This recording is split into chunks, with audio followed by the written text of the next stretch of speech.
I'm 5'10". Fair skin, beautiful features, an impressive height. There's nothing about me that doesn't match up with you. The school's most popular girl confessed her feelings for me in front of everyone at graduation. But I was single-minded. So focused on my art that I turned her down flat.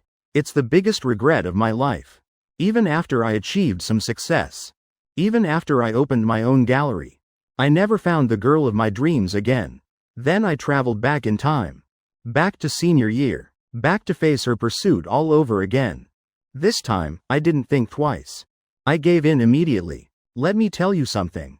Having a girlfriend feels incredible. Just moments ago, I was rushing off to a blind date my mom had arranged.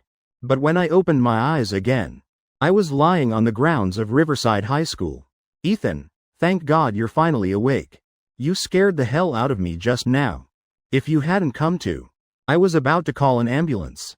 Dude, you okay? A guy with a buzz cut walked toward me holding a soccer ball. Guilt written all over his face. What kind of kick was that? Are you blind or something?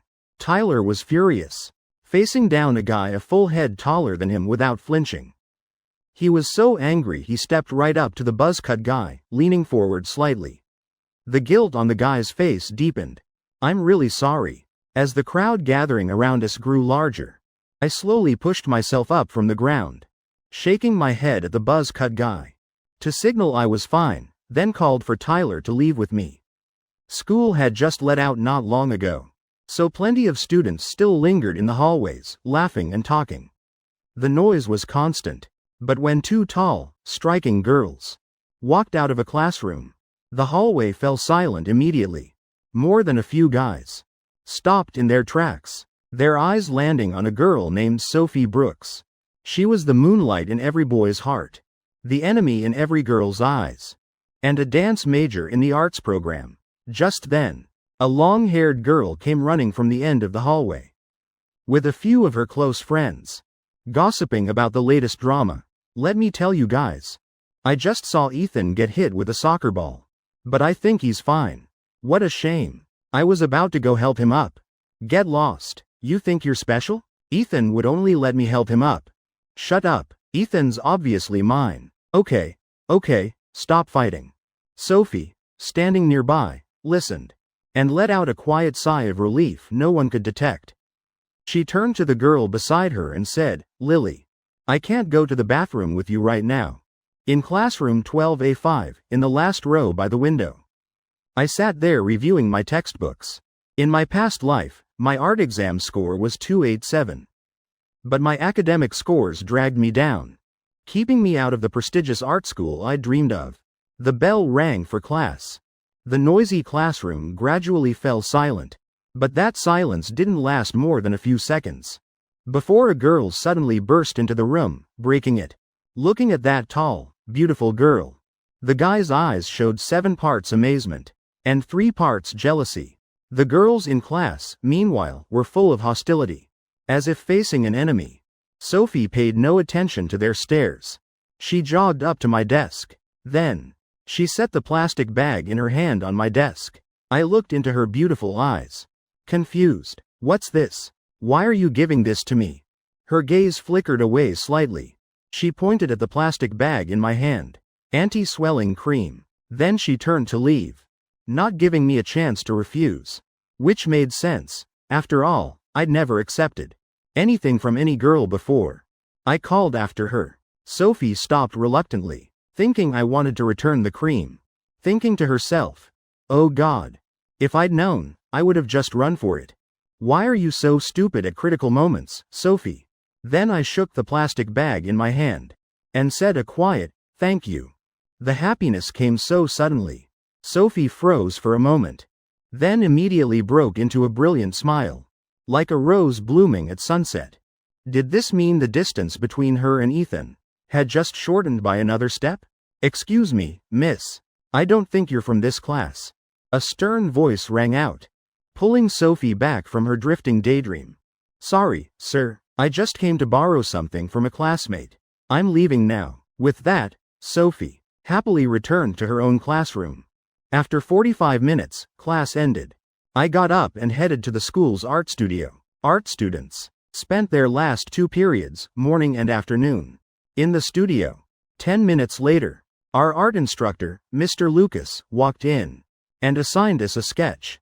He'd guide us through a few key points afterward.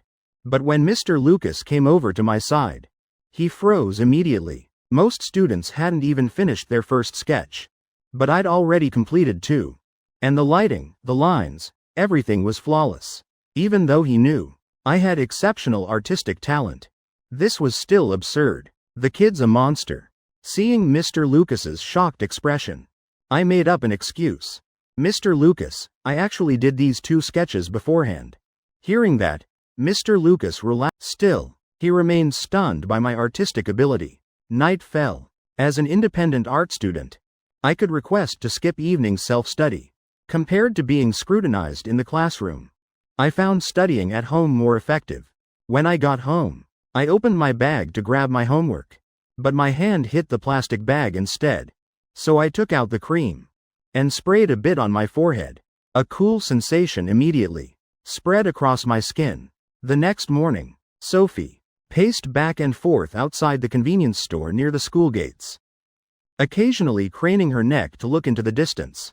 Suddenly, she pulled out a small mirror from her bag, adjusted her beautiful hair slightly, then sprinted toward the school entrance.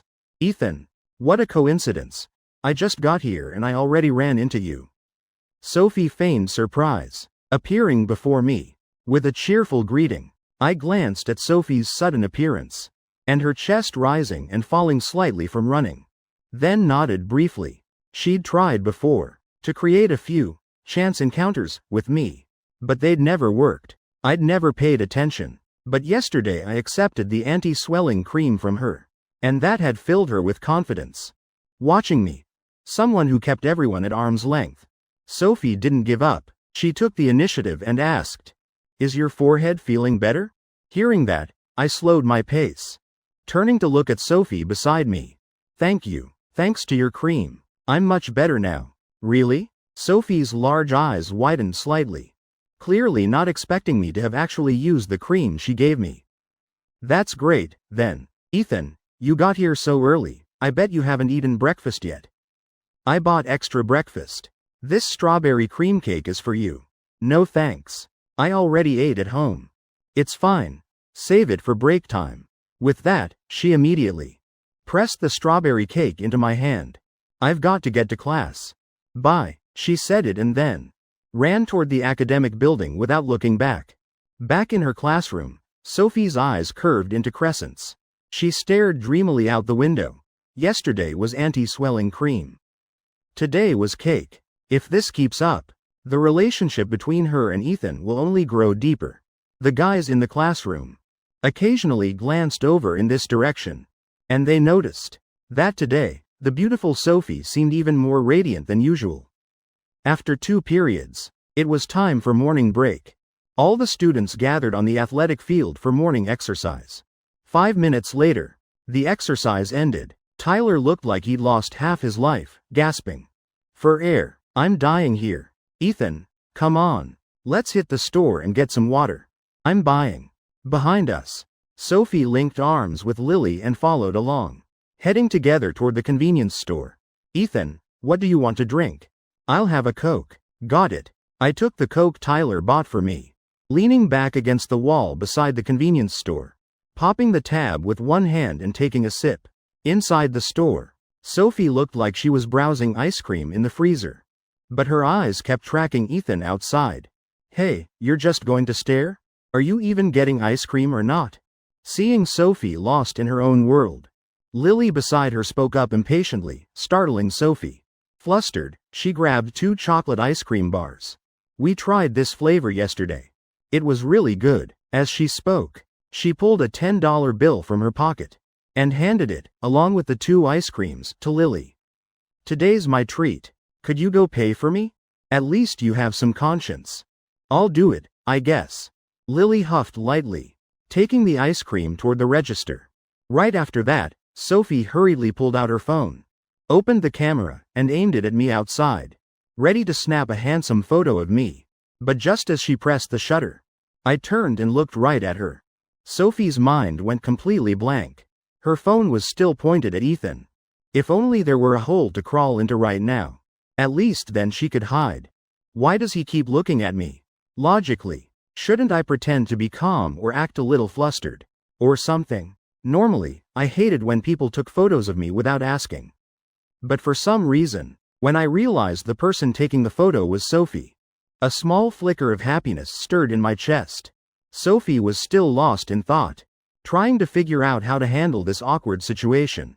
When she realized I was walking straight toward her, she quickly shoved her phone into her pocket, trying to act like nothing had happened. Seeing the panic on her face, I smiled quietly to myself. Now that's more like it. What were you just doing? I stepped right in front of Sophie, asking with a tone that wasn't quite a question. My voice still cold, emotionless. Oh, I think dust got in my eye just now, so I took out my phone to check.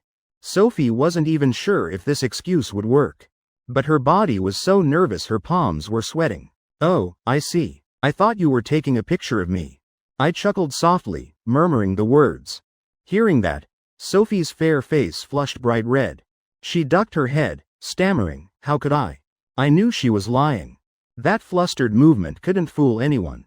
But I didn't call her out. I just brushed past her to go find Tyler. Sophie watched my retreating figure, letting out a deep breath of relief. Then she quickly pulled her phone back out to examine the photo closely, whispering, "He does look handsome, though." Lily from class 12A8 was acting completely carefree, scrolling through her phone while eating a salad. Suddenly, as if she'd seen something, she elbowed Sophie beside her. "Sophie, quick, check the confessions page on Twitter. Ethan got tagged again." The moment she finished speaking, Sophie jolted upright, immediately leaning in next to Lily. On the screen was a screenshot of a chat. Ethan was sitting in the cafeteria eating. Below were all kinds of comments. "Ethan really does get a lot of attention. This won't do. I need to speed things up. Otherwise, what if some other girl swoops in and steals him away?" 5 minutes later, Sophie stood breathlessly at the cafeteria entrance. Her appearance immediately drew quite a few stares, mostly from guys. But a second later, that pretty heart-shaped face showed visible disappointment, because there was no sign of Ethan anywhere. In the hallway, Sophie walked along in a daze. Suddenly, thud, she accidentally bumped into someone. When she looked up and saw the person's face, she froze. Her earlier disappointment instantly turned to surprise. She called out softly, "Ethan." Even though my face showed no emotion, I couldn't help muttering inwardly, "How can she be this careless?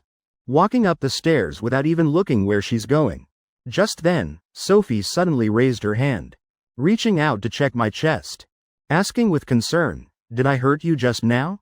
Are you okay?" I panicked slightly, immediately stepping back and saying, I'm fine. Sophie realized her action had been a bit forward, but she suddenly burst out laughing. "So you do know how to get flustered. You're unexpectedly adorable." Hearing the word, adorable, I felt a rare sense of discomfort. To change the subject, I turned Sophie's earlier question back on her. "What about you? Are you okay?" Just as Sophie was about to say she was fine, as if thinking of something, she suddenly changed her mind, turning to say, "Actually, I'm not. I'd only meant to be polite, to act a little flustered myself." I didn't expect her to actually have an issue. This was a bit strange. Seeing my puzzled expression, Sophie raised her soft left hand to her forehead, her eyes full of pitifulness. Trying to look pitiful as she said, "My forehead hurts a little." I hesitated, about to open my mouth, when she cut me off. "I'm just messing with you. I'm actually fine." Right after that, Sophie's clear laughter rang out beside my ear. I snapped back to reality, saying coldly, "Boring." Then I turned and headed down the stairs. As my figure gradually disappeared, Sophie suddenly giggled, then happily made her way upstairs to class. The school library. I sat in a secluded corner, staring at the strawberry cream cake. In my hand, it looked delicious. My mind kept replaying that heart-shaped face so close to mine. The moment Sophie leaned in close, my heart had unconsciously beat a few times faster. It was a feeling I'd never experienced before. I shook my head, pushing the thought away, and scooped up a piece of the strawberry cake with my spoon. The first sensation was sweetness, so sweet it melted on my tongue. That evening, as soon as I got home, I was immediately greeted by my mother's concern. She clung to me, asking questions. "Ethan, honey, is the food at school not good? You look thinner. This morning when you left, your face was so full.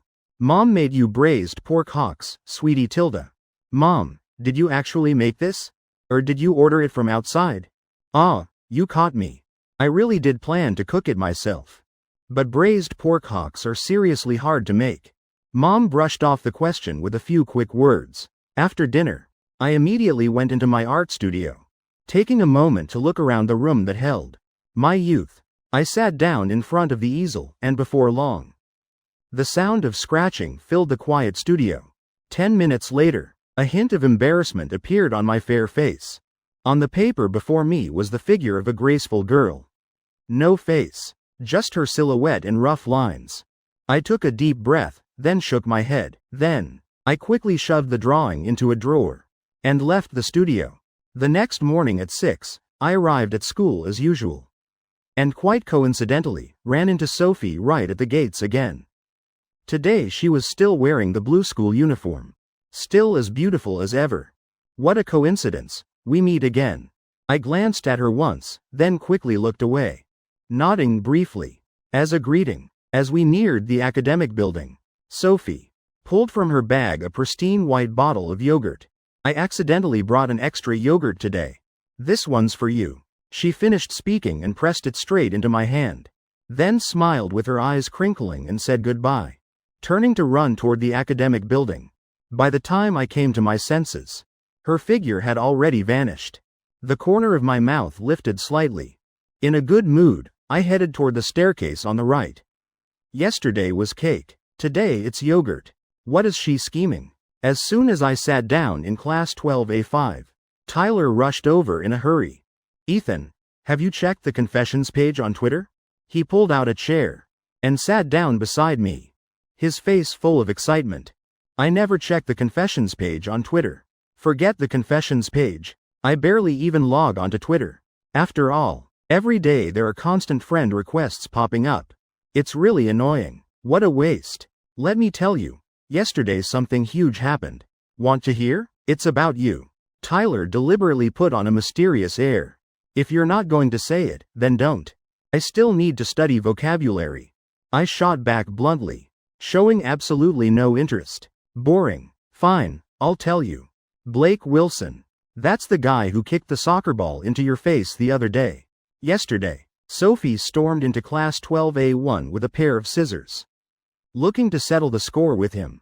Apparently, she almost really cut him up. But in the end, she let him off, and took her anger out on his soccer ball instead. Seriously, what a shame. A perfectly good ball, stabbed to death. The rumor was a bit exaggerated, but a strange feeling of joy still bloomed in my chest. Class 12A8. "Lily, do you need to use the bathroom? I'll go with you." "Me? No, I don't." Lily shook her head. Sophie seemed not to hear. Already standing up, ready to head out. "You're the one who wants to go." Looking at Sophie's innocent face that couldn't hide a thing, Lily said reluctantly, Fine. I want to go." Sophie giggled, linking arms with her friend and heading out of the classroom. Sophie walked very quickly, until she passed by the entrance of class 12A5. Her pace suddenly slowed. Lily looked at her friend's radiant, carefree smile, and shook her head lightly. All she thinks about is romance. Why is that blonde guy blocking the way? Sophie pouted, displeased, because Ethan was being blocked by some blonde guy. Inside the classroom, I turned my head toward the hallway, and my eyes happened to meet Sophie's clear gaze. Right after, she quickly looked away. Appearing somewhat flustered, I glanced at Tyler beside me. Calmly, I said, "Weren't you going to the bathroom? Let's go." "What's the holdup?" Just said he wasn't going. Now he changed his mind. Outside the classroom, Sophie thought nervously. Why am I so tense? It's just a coincidence that I'm passing by. But when she looked into the classroom again, she froze. Wait, why is Ethan already leaving? I completely ignored her. brushing past Sophie as I walked by. Sophie. Lily gently shook Sophie's arm. Sophie snapped back to reality. Seeing that I was almost gone, she quickly turned and called out to me. I stopped, turning my head, my tone flat. What's up? Something wrong? Meeting my dark, piercing gaze, Sophie suddenly lost her words. In the end, all she could manage was, "Good morning." I paused for a moment, then waved slightly. The air suddenly turned awkward.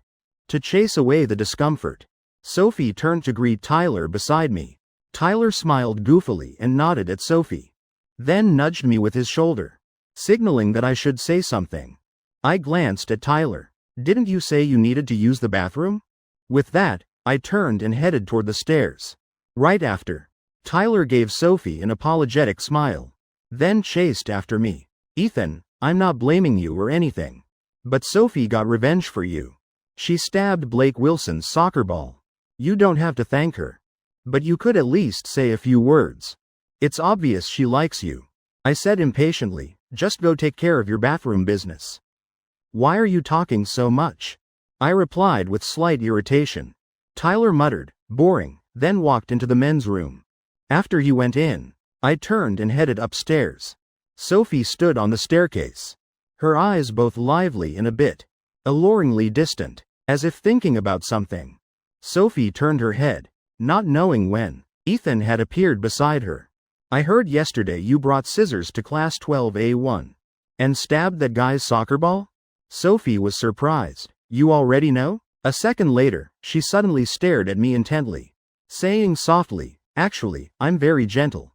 Yesterday I just wanted to help Ethan blow off some steam. I didn't expect someone to see it and post it on the confessions page, spreading it everywhere. After that, I returned to class." Sophie's words from earlier echoing in my head. "I'm very gentle." The corner of my mouth curved up involuntarily. Sunday, at the shopping mall, Sophie linked arms with Lily, browsing through clothing stores. "Lily, what do you think of this outfit? Would Ethan like it?" Lily put on a helpless expression. "Your brain really is full of romance. Why don't you ask Ethan out and let him see for himself? I sent him a friend request on Instagram ages ago, but he still hasn't accepted it." "Lily, why do you think that is?" Lily smirked slightly, thinking to herself, I was just joking around. But Sophie actually took it seriously. Seeing Lily's silence, Sophie asked, "Lily, why aren't you saying anything? If your tooth hurts that much, I'll take you to the dentist first." Lily replied, "I'm fine. I just temporarily don't want to talk to you. You're beyond help." A new week began. I stuck to my usual routine, arriving at school at 6 a.m. going home at 6 p.m. The days passed by pretty fully. The only regret was that Sophie seemed to have vanished these past few days. I hadn't seen her once. She used to show up in front of me all the time, and now she'd suddenly disappeared, leaving me feeling a bit off. Class 12A8. Sophie stared out the window for a few minutes, then said listlessly, "Lily, is your method even working?" Lily said confidently, "Don't worry. It'll definitely work. Recently I read this romance novel, and all the tricks for chasing guys in it. I've mastered them all." Sophie asked doubtfully, "What if he just doesn't like me at all? Then all this push and pull stuff is useless." Hearing that, Lily fell into deep thought. After all, in her opinion, Sophie was so beautiful. There was no reason a guy wouldn't be moved. "No, I think you should take the offensive. Taking the initiative is more reliable." I didn't go to gym class for seniors, staying in the classroom to practice test problems instead. 2 minutes later, Tyler suddenly appeared in the classroom, dragging me out to the athletic field. As we passed class 12A8, I slowed down a bit, glancing into the classroom. Where is she? Does she have gym class this period too? Every day it's the same. Don't just sit there. Get outside and move around. Relax a little. Am I right or what? "Ethan, look, it's Sophie." Tyler beside me excitedly pointed toward the badminton court, where a tall, graceful figure stood. Before I could respond, Sophie had already noticed me on the field. She quickly ran over. "Ethan, you have gym class this period too?" Sophie couldn't hide her expression. Her eyes curved into crescents, showing delighted surprise. I looked at her and nodded slightly. My expression still cold as usual. But inside I felt like celebrating. Want to play badminton? Sophie asked expectantly. I was silent for a few seconds. Then shook my head. I don't know how to play. Hearing that, Sophie wasn't disappointed at all. On the contrary, she smiled. And said, that's okay. I can teach you. After hearing that, Tyler immediately pushed me toward the badminton court. Go on, the beautiful Sophie is personally teaching you badminton. So many guys don't even get that chance. Sophie followed behind, secretly giving Tyler a thumbs up. Lily, you've been playing for so long. You must be tired, right? Take a break. Sophie stood in a corner where Ethan couldn't see, clasping her hands in prayer, her face full of sincerity. Lily could only sigh and say, you really chose your guy over your friend. Lily lightly tapped her forehead, then handed her the racket in her hand. Here, take this and give it to your dream guy. Sophie handed her racket to me, while she used Lily's racket. I took the badminton racket and gave it a couple of test swings. The first impression was that it was pretty light. Watch my hand. Let's start with how to grip the racket. Sophie quickly switched into teaching mode. 10 minutes later, I'd already grasped the basic badminton techniques. Then the two of us started rallying back and forth. But it was still Sophie serving to me, each birdie landing right where I could easily return it. At this point, I wasn't sure if Sophie had missed the shot, or deliberately let the birdie I just hit pass by. You're getting better and better, she said with a bright smile. Hearing her words, I rarely showed a hint of bashfulness. Seeing this, Sophie suddenly giggled. Lily, come play badminton with Ethan. I need to use the bathroom real quick. Before leaving, she also reminded Lily, when you're playing, go easy on him, so Ethan can return more shots. 5 minutes later, Sophie came back carrying a bag of bottled water. Come over here and drink some water, take a break. I looked at Sophie, at the sweat on her forehead and the bottled water in her hand. Suddenly I realized something. In that moment, my heart felt like it had been jolted with electricity, a tingling sensation spreading through my entire body. Sophie walked over with a radiant smile, handing me a bottle of water. Here you go. I took the water, sat down on the bench, tilted my head back and gulped down more than half the bottle. Sophie naturally sat down beside me, also holding a bottle of water, tilting her head back, and copying the way I drank. A second later, she choked, bending over and coughing several times. Hey, don't drink so fast. I gently scolded her. A few seconds later, she gathered her courage and turned to look at me. Ethan, I sent you a friend request on Instagram. Why didn't you accept it? Only then did I tell her the reason. Too many messages. I deleted the app. Sophie said, give me your phone. I'll add myself.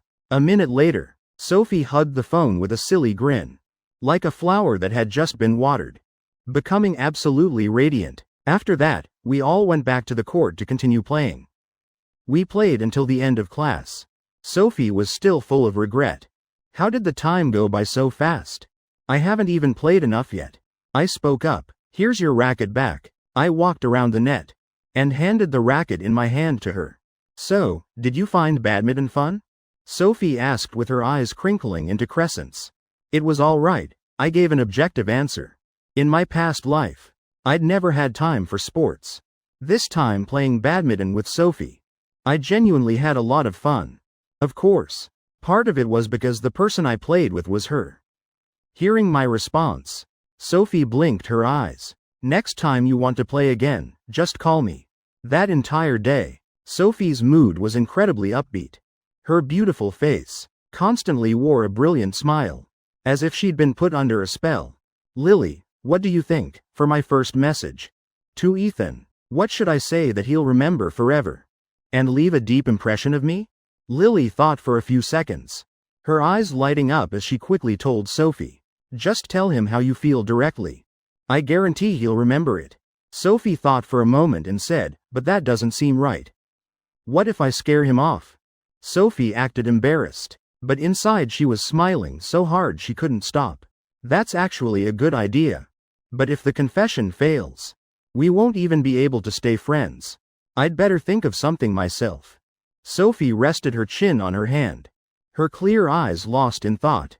Night fell. Sophie got home after dance practice. It was past 10 p.m.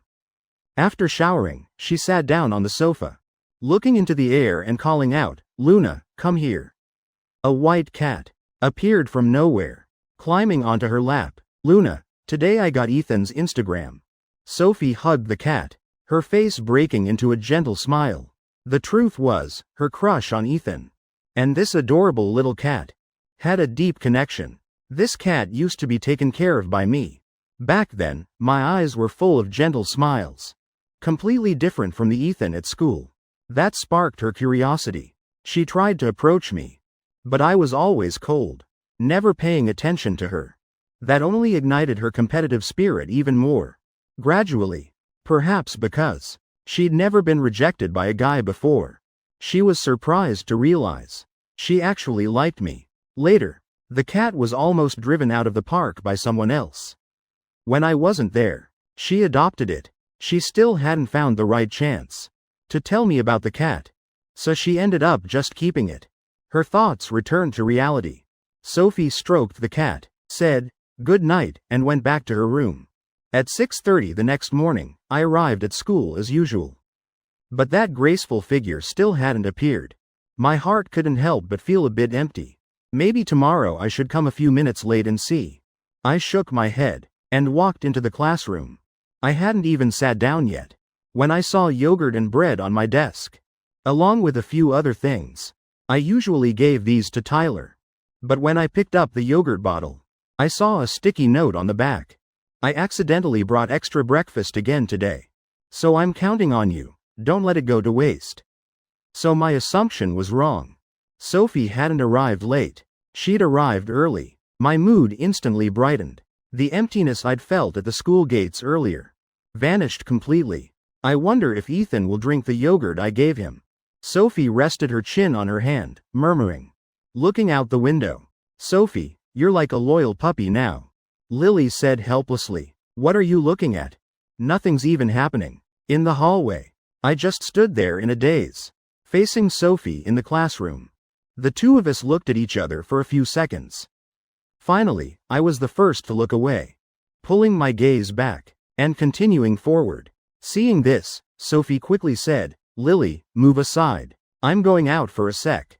Sophie immediately dashed out of the classroom. At the vending machine on the first floor, I tapped the screen lightly.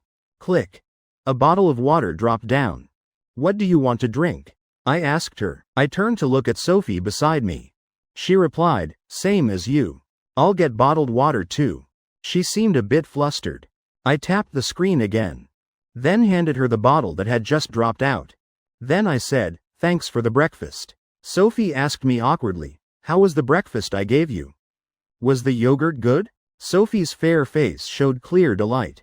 I nodded slightly. "It was really good." Sophie continued curiously, "So do you prefer the plain yogurt from today, or a different flavor?" Sophie's clear eyes were full of curiosity.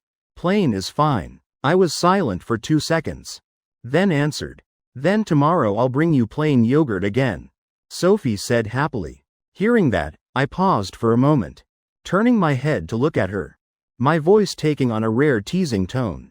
"So tomorrow you're going to, accidentally, bring extra again?"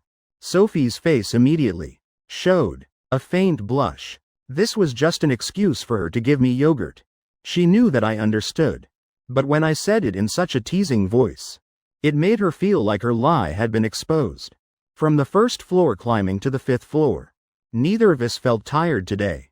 We even felt a bit reluctant for it to end.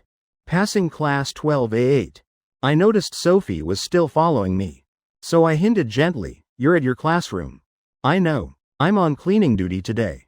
I'm going in the front door to wipe the board." I glanced through the window at the board inside the classroom.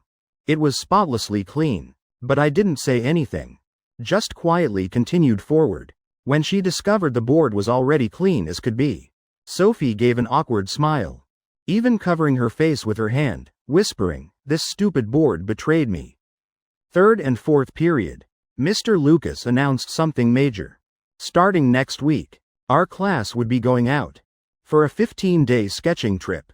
As soon as the news was announced, the art studio erupted in excitement. But they weren't excited about drawing. Mainly they were excited about traveling. Drawing was just the excuse. After finishing lunch, I usually went back to the classroom to read or take a quick nap. But as soon as I stepped into the classroom, Sophie immediately followed in after me, ignoring the stares from the girls in the class, and sat down right next to me. Why are you following me? I still need to study. I turned to look at Sophie, who was sticking to me like a tail. She replied, I'm studying too. Your class is more academically serious. Quieter. Better for studying. As she spoke, she pulled out a book from a tall stack and placed it in front of her chest. My class being quiet, I'd admit that. But saying we're academically serious. Those who know, know. Those who don't, don't. Don't you see the girls in the class staring at us? Aren't you embarrassed at all? In the end, I had to admit defeat, taking out the mock math test the teacher had just handed out and working on it. But my heart still felt a bit unsettled. As for Sophie, she said she was studying, but instead just rested her chin on her hand, quietly watching me. I was focused on the problems, radiating a cool, detached aura. Fair skin, a handsome profile, a high nose bridge. It was truly a feast for the eyes. A second later, she couldn't help but shift her chair slightly closer to me. Her elbow moved slightly, accidentally brushing against my arm. That cool sensation made her panic and duck her head, quickly opening her book and pretending to read calmly. Her heart was racing, yet it felt sweet. Though I was concentrating on my work, I still felt that contact. I tilted my head slightly, looking at Sophie with a guilty expression on her face. But I didn't say anything. Seeing me turn away, she breathed a sigh of relief, then became much more well-behaved, quietly continuing to observe me. When I finished the last problem, the clock already showed 2 p.m. I rotated my slightly sore wrist, then turned to the side. Before me was a smooth face with a face mask on.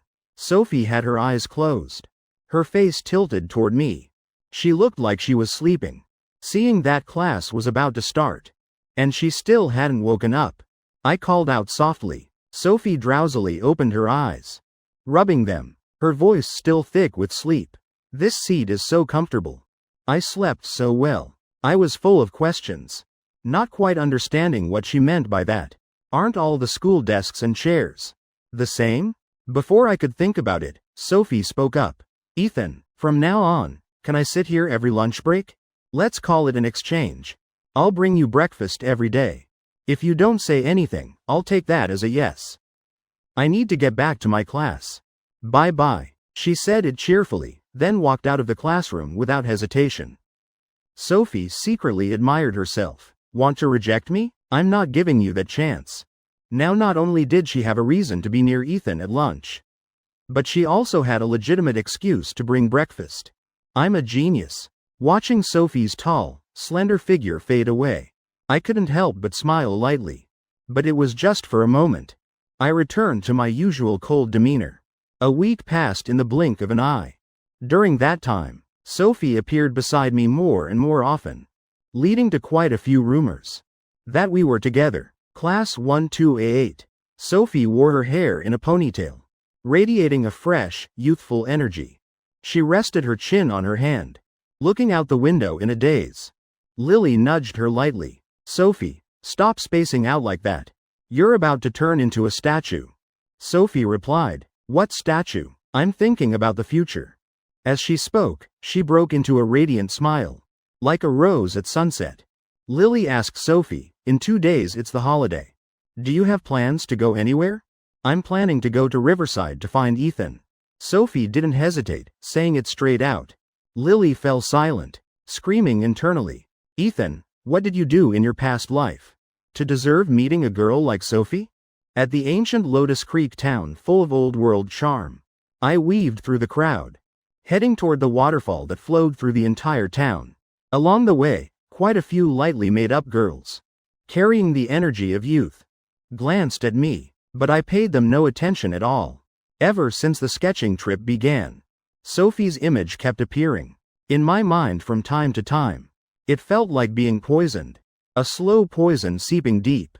That evening, after taking attendance for my group, I returned to my room, grabbing my phone to message Mr. Lucas. But then I saw a message Sophie had sent earlier. Ethan, today I found this amazing pizza place near school. When you get back, I'll take you to try it. I quickly typed a response. Sorry, I just got back so I didn't see your message. When I have time, I'd love to try that pizza place you mentioned.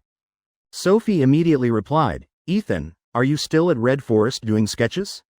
I answered, no, I'm at Lotus Creek now. Sophie asked curiously, that's the town by the waterfall, right? I heard the night view there is beautiful. Could you take a picture for me? I was silent for a few seconds. At her request.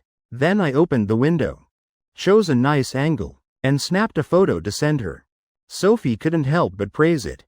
It's beautiful. I really want to see it in person. But she didn't forget to care about me. You must be tired after a long day. I won't bother you anymore. Get some sleep. Good night. After sending the photo, I still hadn't left the window.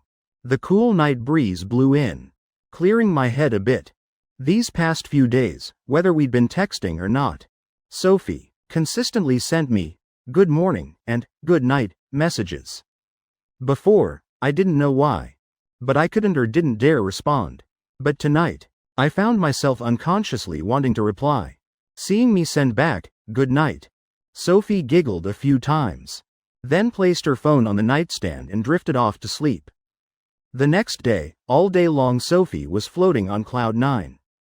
Constantly resting her chin on her hand, smiling dreamily to herself. The moment the last class ended, she rushed into the bathroom to change clothes. She changed into a black short-sleeved t-shirt and denim shorts. Though the outfit was simple, when she wore it, it was absolutely eye-catching.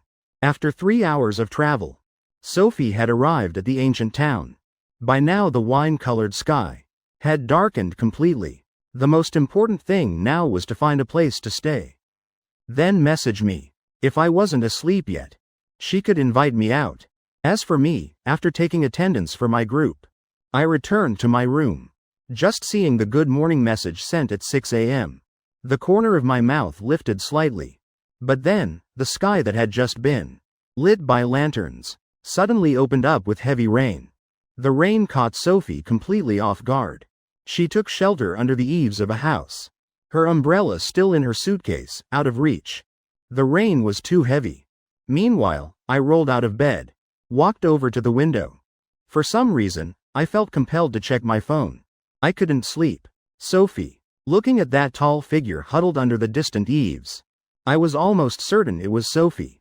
Going out without an umbrella? How careless. It's so cold at night too.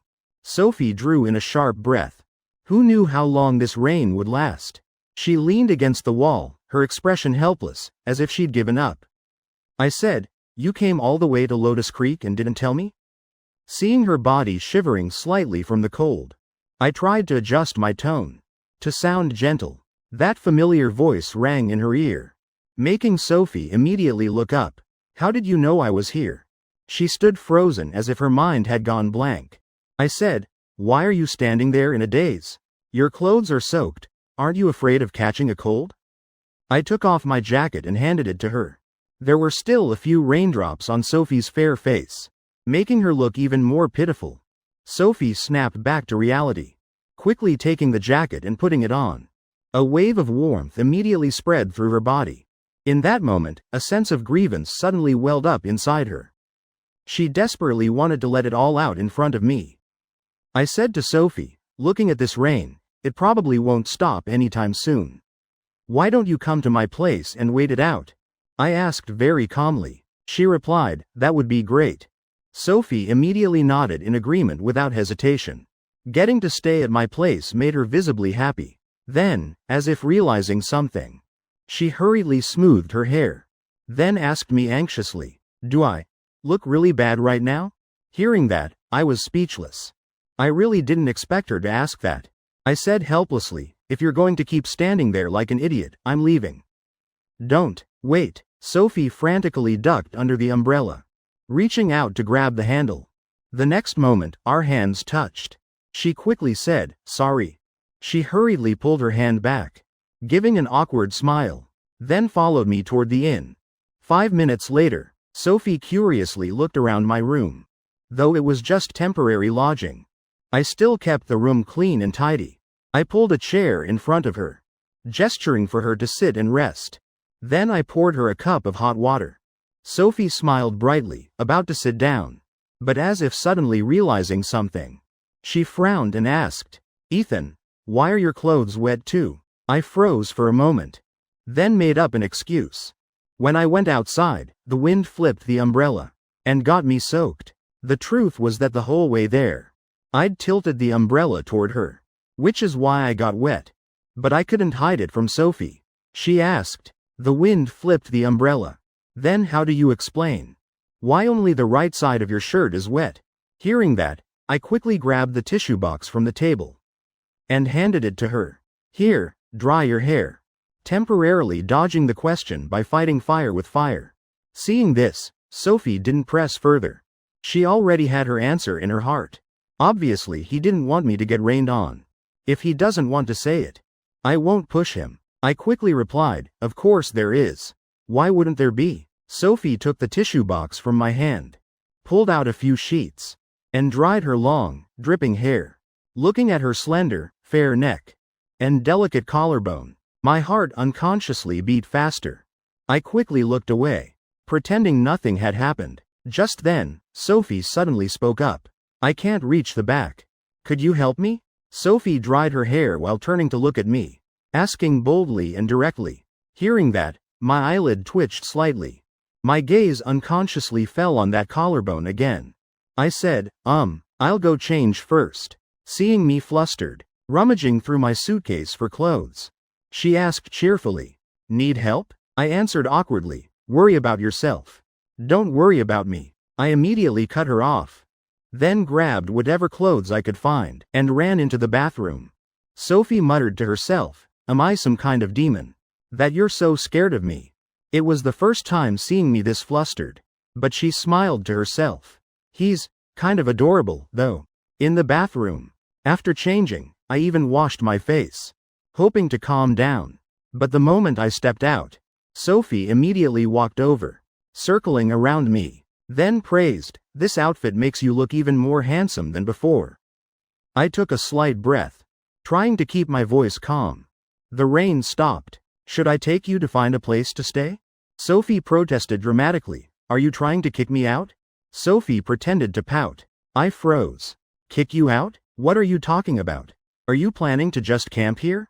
She lifted her chin defiantly. Sure, I can sleep on the floor. I sleep very well, don't worry.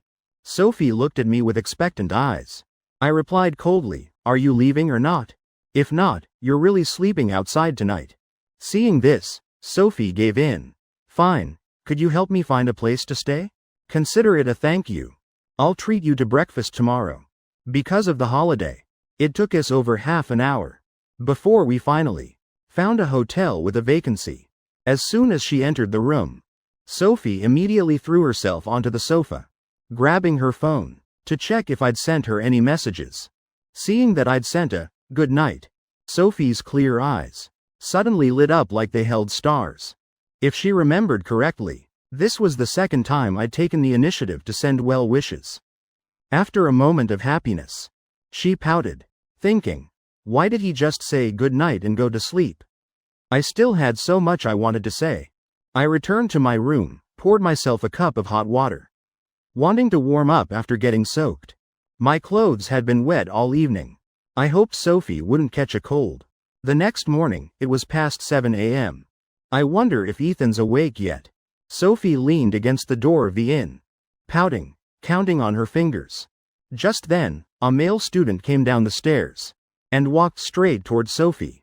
You're Sophie Brooks, right? She was suspicious. You are. At first she didn't plan to pay attention, but out of politeness, she still responded. The guy smiled and said, I'm on the sketching trip with Ethan. Are you waiting for him? I saw you standing here for a while. Want me to call him for you? Sophie's eyes lit up. Really? Thank you so much. You're so nice. The guy said, no problem. Wait here a sec. With that, he ran upstairs and knocked on my door. About a minute later, I appeared at the staircase, gripping the railing. Except my complexion was paler than usual. Sophie hurried over, reaching up to touch my forehead, asking worriedly, "Are you sick? Let me check if you have a fever." "No need, it's just a mild cold." I signaled for her to stop. But a second later, I coughed violently. Sophie worriedly grabbed my hand and said, "Come on, let's go. I'm taking you to the hospital for a checkup." I shook my head, pulling my hand from hers, saying coldly, "I don't need to. I'll just go upstairs and take some cold medicine." Sophie said to me firmly, "No. You're going to the hospital today no matter what. If you don't, I'll follow you everywhere." With that, she leaned in close to me. This was probably the boldest move she'd ever made with me. I had no choice but to give in and nod in agreement. 30 minutes later, at Lotus Creek's first hospital, Sophie said to me, "You sit here and rest. Let me go get a number for the exam." Sophie said gently, watching her retreating figure. A faint smile appeared at the corner of my mouth. Being sick but having someone by your side to take care of you. The feeling wasn't bad at all. When we returned to the inn, it was past noon. After 2 bags of IV fever reducer, my body felt much better. After lying down for a bit, I sat up, taking my sketchbook and pencil from my backpack. Every time I drew, a gentle figure appeared on the paper. 10 minutes later, the sound of the door opening rang out. I quickly hid the sketchbook under my pillow, then pretended nothing was wrong, calmly looking at my phone. The next second, Sophie walked in carrying a bag. "Come eat lunch." She opened the bag and took out 2 packaged meal boxes. "Since you're sick, the doctor said you should eat light. I got you pumpkin porridge.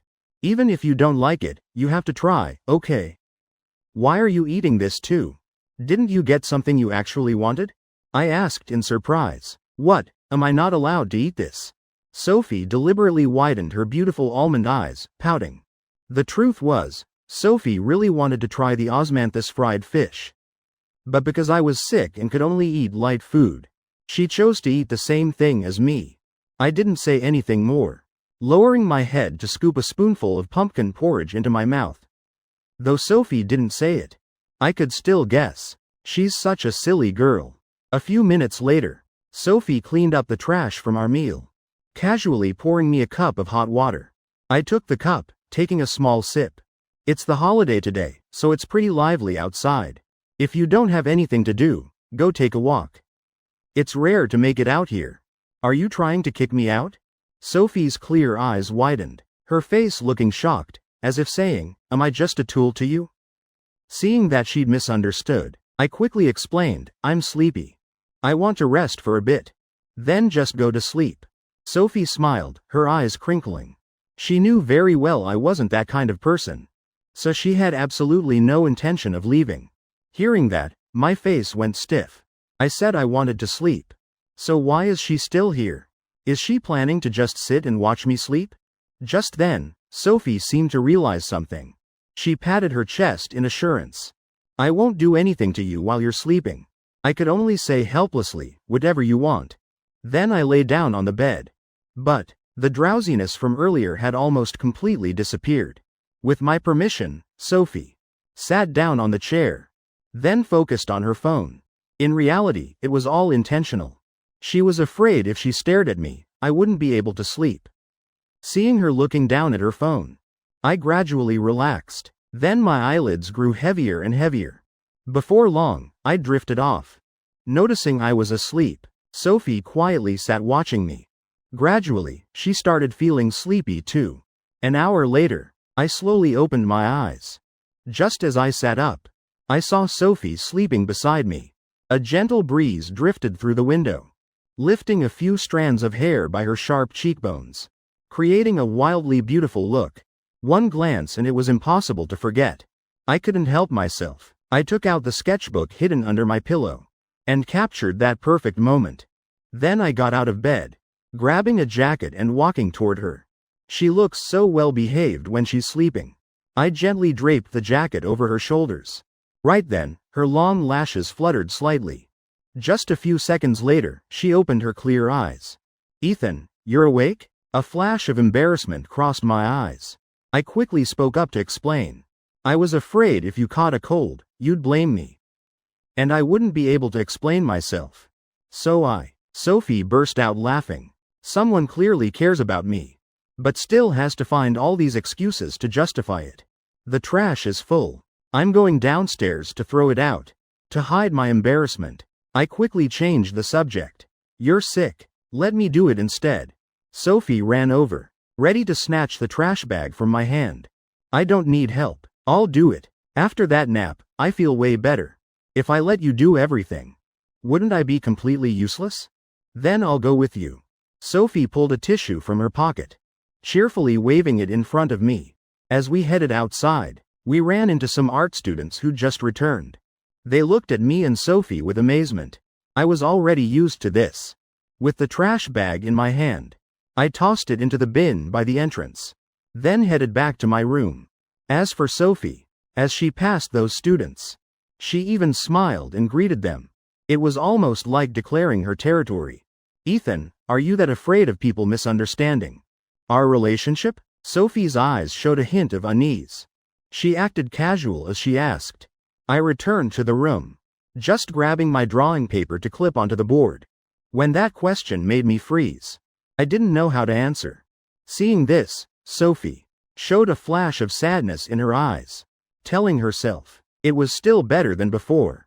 She took a slight breath, forcing a reluctant smile as she asked, "What are you planning to draw?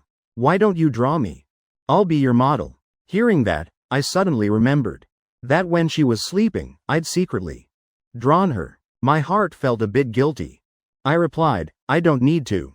At my rejection, Sophie wasn't very surprised. She pulled a chair next to me. "Ethan, has any girl ever sat beside you while you drew?" "Yes. My mom." I mixed colors while unconsciously answering. "Oh, your mom. That doesn't count." Sophie breathed a sigh of relief, then continued asking, "Besides your mom, has any girl ever watched you draw?" Seeing her eyes full of expectation, I nodded slightly. "Of course there has." "There's someone else?" After hearing that, Sophie's face immediately fell. I looked at her for a few seconds, finally saying quietly, "It's you." Then I picked up the brush, dabbing paint from the palette, and began drawing. On the paper, Sophie froze for a moment. Then, her fair face lit up with a brilliant smile. She was always the first to find happiness. October 3rd evening, good night. Sophie boarded the high-speed Amtrak to Riverside. Because I was sick, Sophie spent the entire 3-day holiday basically staying at my place taking care of me, though she didn't get to enjoy the beauty of Lotus Creek.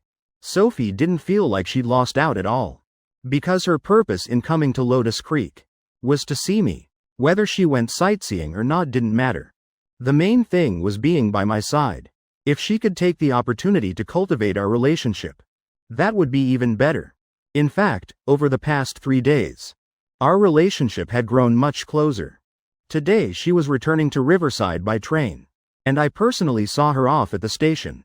At that moment, she seemed a bit reluctant to leave, as if she still had so much she wanted to say to me. But the train was about to depart, and it was the last train back to Riverside that day. With no other choice, she had to go through security. After all, school started again tomorrow. When saying goodbye, she'd originally planned to hug me, but was afraid that action would be too bold and scare me. So she chose a gentler approach, waving goodbye. The next morning, I woke up as usual. The first thing I did was knock on each art student's door to wake them up. After that, I went to eat breakfast at a shop in the alley. Except, before I left, the looks those students gave me were somehow strange. How to describe it? Kind of lecherous. In short, it was very weird. After a few days of rest, I'd recovered from my cold. After eating porridge for 2 days straight, this morning I didn't hesitate to choose satay noodles with fried dough sticks. I'd never thought this combination was particularly good before, but today it tasted unusually delicious. Incredibly delicious. Just then, my phone on the table chimed. It was a message from Sophie. Southwind. Image.jpg. Southwind. What did you have for breakfast this morning? I tapped to open the photo she'd sent. Egg sandwich and milk. Today's breakfast was pretty abundant. I took a bite of fried dough stick. Then dipped it into the bowl of satay noodles. Snapped a photo and sent it over. Sophie replied almost instantly. Southwind, you're still not over your cold, are you? Why are you eating greasy fried food like that? Looking at her message made my whole body tense with frustration. I couldn't help muttering to myself. She forced me to eat porridge for 2 days straight. Now I'm over my cold. What's wrong with eating a fried dough stick? As I spoke, I took another defiant bite from the bowl. Feeling rather smug about it. She's not even here with me. How can she control what I eat? But Sophie's next message made my smugness instantly turn to panic. Southwind, or maybe I should take a few days off and come take care of you. No, Ethan. I'm completely over my cold, I swear. Body temperature 98.1 degrees Fahrenheit, totally normal. I typed the message lightning fast, afraid that if I was even a second late, Sophie would actually request time off and show up at Lotus Creek again. On the other side, Sophie had just lifted her glass of milk to drink. Taking a small sip, she saw my message come through. The corner of her mouth curved up involuntarily, because while drinking milk and still texting with me, the glass tilted slightly, causing white milk to stick to her plump red lips, making her look even more alluring. Look at that. Did I scare you? Sophie said. Before, when I texted you, you always replied so slowly. It'd take a minute or two to get a response. But just because I said I wanted to take off to take care of you, you replied within a second. Am I really that scary? Right then, she suddenly wanted to see my expression. And see me in person, too. While eating satay noodles, I received a video call from Sophie. I froze. What is she trying to do? Calling out of nowhere. I panicked a little. We'd never video called before. And just because I sent the message, temperature 98.1 degrees Fahrenheit, normal. Sophie. She immediately called me. What is this? Seeing that I wasn't answering, Sophie sent another text. Southwind. Let me see your complexion. I want to make sure you're not lying to me. Do I really need to lie to you? I found it genuinely amusing. Then I accepted her video call. The moment the call connected, the first thing I noticed was the milk still clinging to her plump red lips. As for Sophie, she quickly scanned my entire face. Perhaps because this was the first time we'd video called, we both fell silent, just quietly looking at each other. That's milk on her lips, right? I thought to myself. When will I ever be able to video call her? Like we're dating? Looking at me. He's like a little kid, drinking milk and getting it on his mouth. Beautiful people really are adorable no matter what they do. So handsome. In the end, it was Sophie who spoke first. Looking at your complexion, you seem fine. You weren't lying to me after all. Do I really need to lie to you? I replied somewhat helplessly, then prepared to hang up. If there's nothing else, I'm hanging up. But I haven't looked enough yet. Sophie blurted out. What was on her mind? I was stunned. Sophie quickly covered her mouth with her hand. After a few seconds of silence, she tried to act calm and explain. I mean, I want to see what you're having for breakfast. Didn't I already send you a picture? I want to see it in person. Is that not allowed?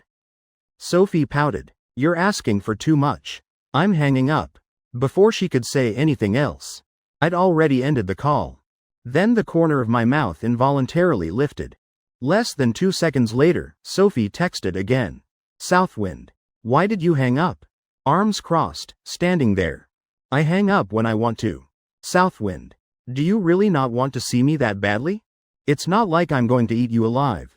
I hesitated, and seeing the thinking cat emoji, Sophie got a bit annoyed and tossed her phone onto the table, gulping down the rest of her milk. Then muttering doubtfully to herself. Am I being too obvious? I need to act more aloof. Southwind. I'm heading to school. Okay. I looked at this message. Sophie almost burst into tears.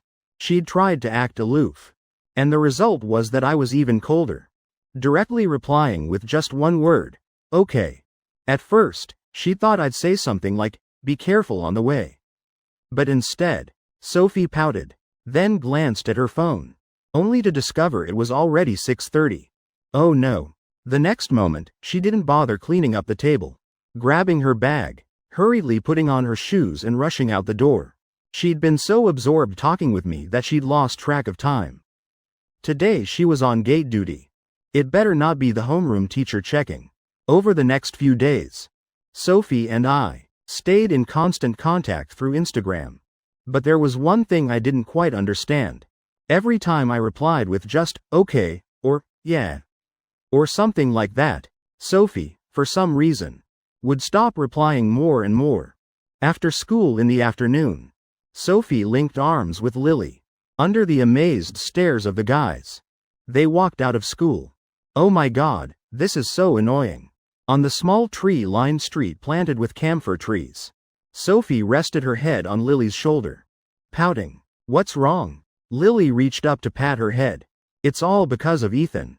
Sophie buried her face in Lily's neck, feeling a bit dejected. Aren't you two getting along great? Every time you mention Ethan, your face lights up with a smile you can't hide.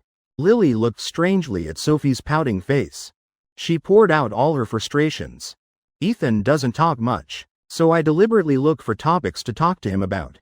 And guess what? He just replies with, okay, yeah, I don't know what else to say. Hearing this, Lily couldn't help but laugh. What do you think I should do? Sophie felt troubled. Ethan's out sketching, so I can only rely on Instagram to build our relationship.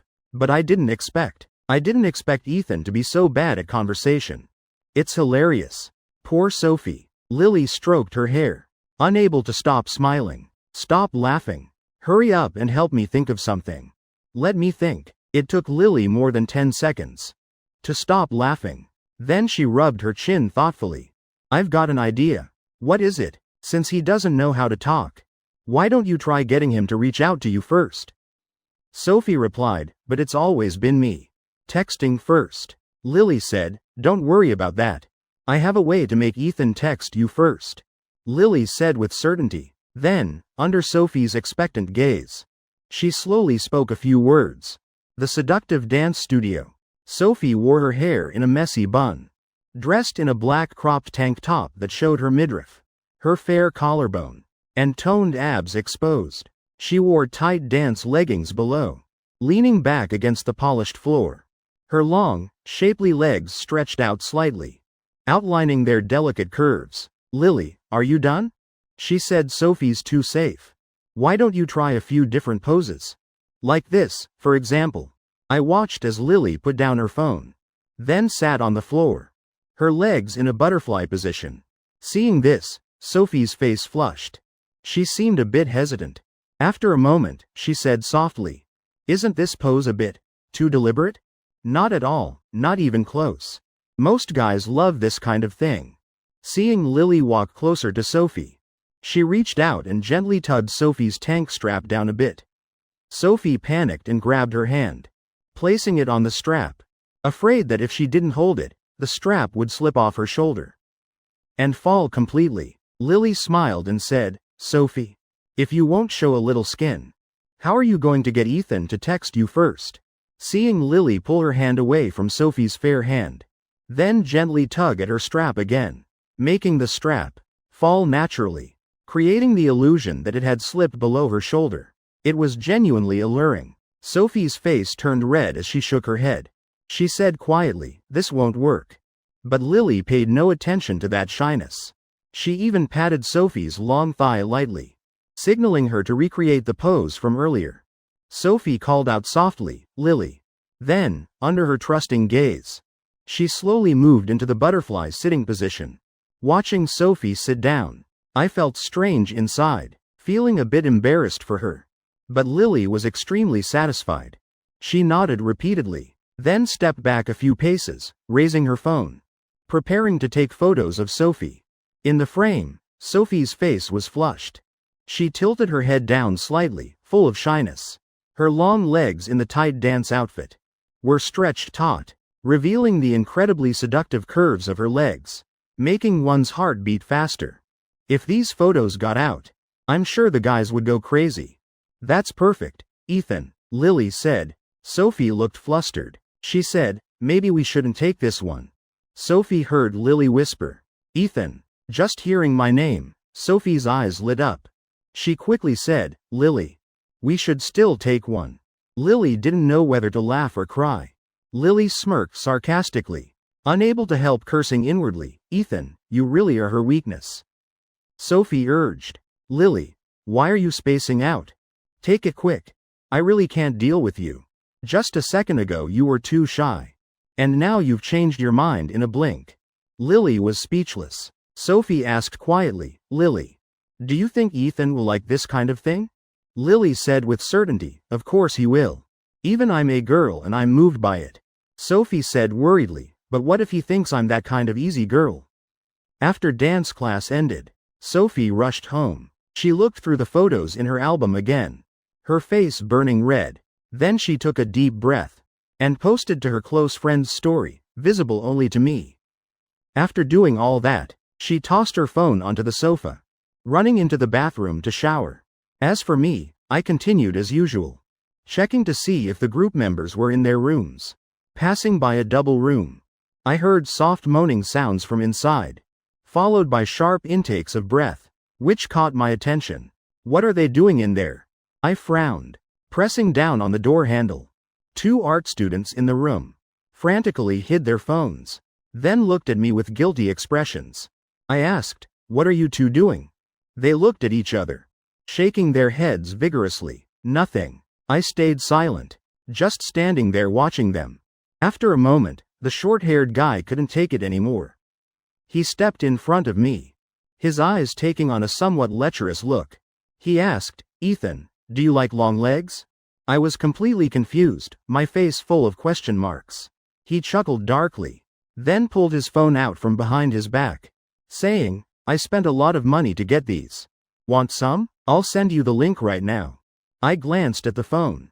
Then my face hardened slightly. I said, I'm not interested. With that, I turned and left. The short-haired guy was surprised. He muttered, something this good and Ethan doesn't even want it? The other guy replied, haven't you noticed Sophie's always around Ethan lately? No matter how you look at it, those two are involved. I guessed a long time ago. Ethan definitely won't escape Sophie's pursuit. Sooner or later, he'll fall. Who told Sophie to be beautiful with a perfect figure? You'd have to be an idiot not to be attracted. Another guy from the art group jumped off the bed, patting the short-haired guy's shoulder, his voice dripping with jealousy. I really don't get it. Sophie's that beautiful. Why does she have to stick with Ethan? Just because he's handsome? Well, I guess he really is handsome. If I were that handsome, I'd have had a girlfriend ages ago. Why would I need to hide in my room every night looking at this stuff? Get lost. The short-haired guy swatted the other's hand away, then glanced at the photo on his phone again. Don't get it. Something this good and he doesn't want it. What an idiot. Ethan has a girlfriend as hot as Sophie. Why would he need to look at stuff you can only see but not touch? Might as well do it for real. Besides, Sophie's a dance student. That flexibility. She could handle any position. Stop talking. I'm dying of jealousy. Tonight I'm looking at 200 more pictures to distress. Why hide it? Let's just look together. Whoa, these stockings, first time I've seen them. There's even a hole in the middle. Just then, I returned to my room, leaning against the door and sighing deeply. Just one glance, and those pictures left me reeling. So that's how girls' legs can be that seductive with just a little decoration. I reported the head count to Mr. Lucas, then went to wash my face. After that, I lay down on the bed. Out of habit, I opened my conversation with Sophie. No new messages. I scrolled up to reread the old ones. This is strange. Usually by 10 o'clock, Sophie would already be texting up a storm. Why is tonight different? It's already 10:30 and still nothing. I reread our conversation from the past few days. Nothing new. I started to type, "What are you doing?" but then deleted it, tossing my phone onto the blanket. I closed my eyes to rest for a bit, then picked up my phone again. Still no new messages from Sophie. Actually, I knew this would be the result. If there were messages, my phone would have chimed. But I kept opening it to check anyway. Simply because I couldn't accept it. What is Sophie doing right now? It was the first time I'd felt this curious about her. I opened her profile page. And then, my eyes suddenly widened. I clicked on the first photo. Then the second, the third, opening all of them to look. It was a post Sophie had shared just 10 minutes ago. I drew in a sharp breath. Though not as revealing as what I'd glimpsed earlier. This was even more alluring. Especially her long legs wrapped tight in the dance outfit. Without needing to show skin. It was enough to be mesmerizing. Without needing to show skin. It was enough to be mesmerizing. I didn't know how many times I'd looked at them again. All I knew was, I couldn't tear my eyes away from those photos. Sophie was truly beautiful, not in a trashy, provocative way, but naturally captivating, making me feel both familiar and strange. I scrolled back to look again from the beginning. Her lips curved slightly, her eyes holding a hint of shyness, but also full of anticipation, as if waiting for someone. I bit my lip lightly. The feeling of my heart pounding was beyond control. I sat up, still holding my phone, opening the chat window with Sophie, staring intently at the message input field, wanting to type something, but my mind went blank. In the end, I still didn't say anything, just silently looking at her photos again. After viewing the photos on Sophie's close friend's story, I couldn't help but hit like. Then, as if suddenly remembering something, I immediately unliked it. Chapter 53. Suddenly feeling choked up inside, Sophie used a towel to dry her dripping wet hair. Stepping out of the bathroom, having just showered, her fair, smooth face glowed with a warm, rosy flush, combined with her shapely legs showing beneath her nightgown. It was impossible to look away. Sophie leaned back on the sofa, 3 parts nervous, 7 parts expectant, as she picked up her phone. Just 1 second later, the hopeful look vanished instantly. Her brow furrowed. She pouted. Lily, is this method even reliable? Sophie grabbed a pillow to cover her face, shaking it for a few seconds, then let the pillow drop. Or maybe Ethan didn't see that post. That must be it. Just wait a bit longer, she consoled herself. Then stood up to get the hairdryer, drying her wet hair. 5 minutes passed. She dried her hair, then sat back on the sofa. Then asked herself, does Ethan never check close friends' stories? She pouted, muttering to herself, if Ethan really doesn't check stories, then waiting forever is pointless. What a mistake. I forgot to consider this. Sophie continued waiting a few more minutes. Seeing that I still hadn't texted, she sighed. Getting Ethan to reach out first is really hard this time. I'll just go back to the old way. Message him first myself. Southwind. Sophie texted. The math teacher singled me out again today. I obviously don't understand math at all, but he keeps making me stand up to answer. Another embarrassing day. Covers face. On the other side, after viewing the story, I even washed my face twice. What does Sophie mean by posting this story? Recording daily life? But she's never posted a story before. I speculated in my head.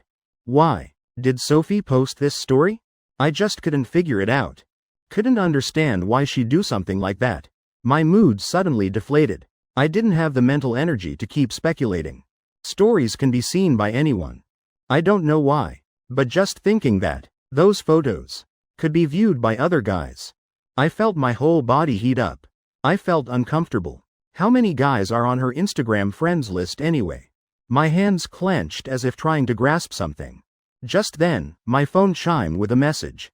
Seeing it was from Sophie, I immediately opened it, skimming through the long text.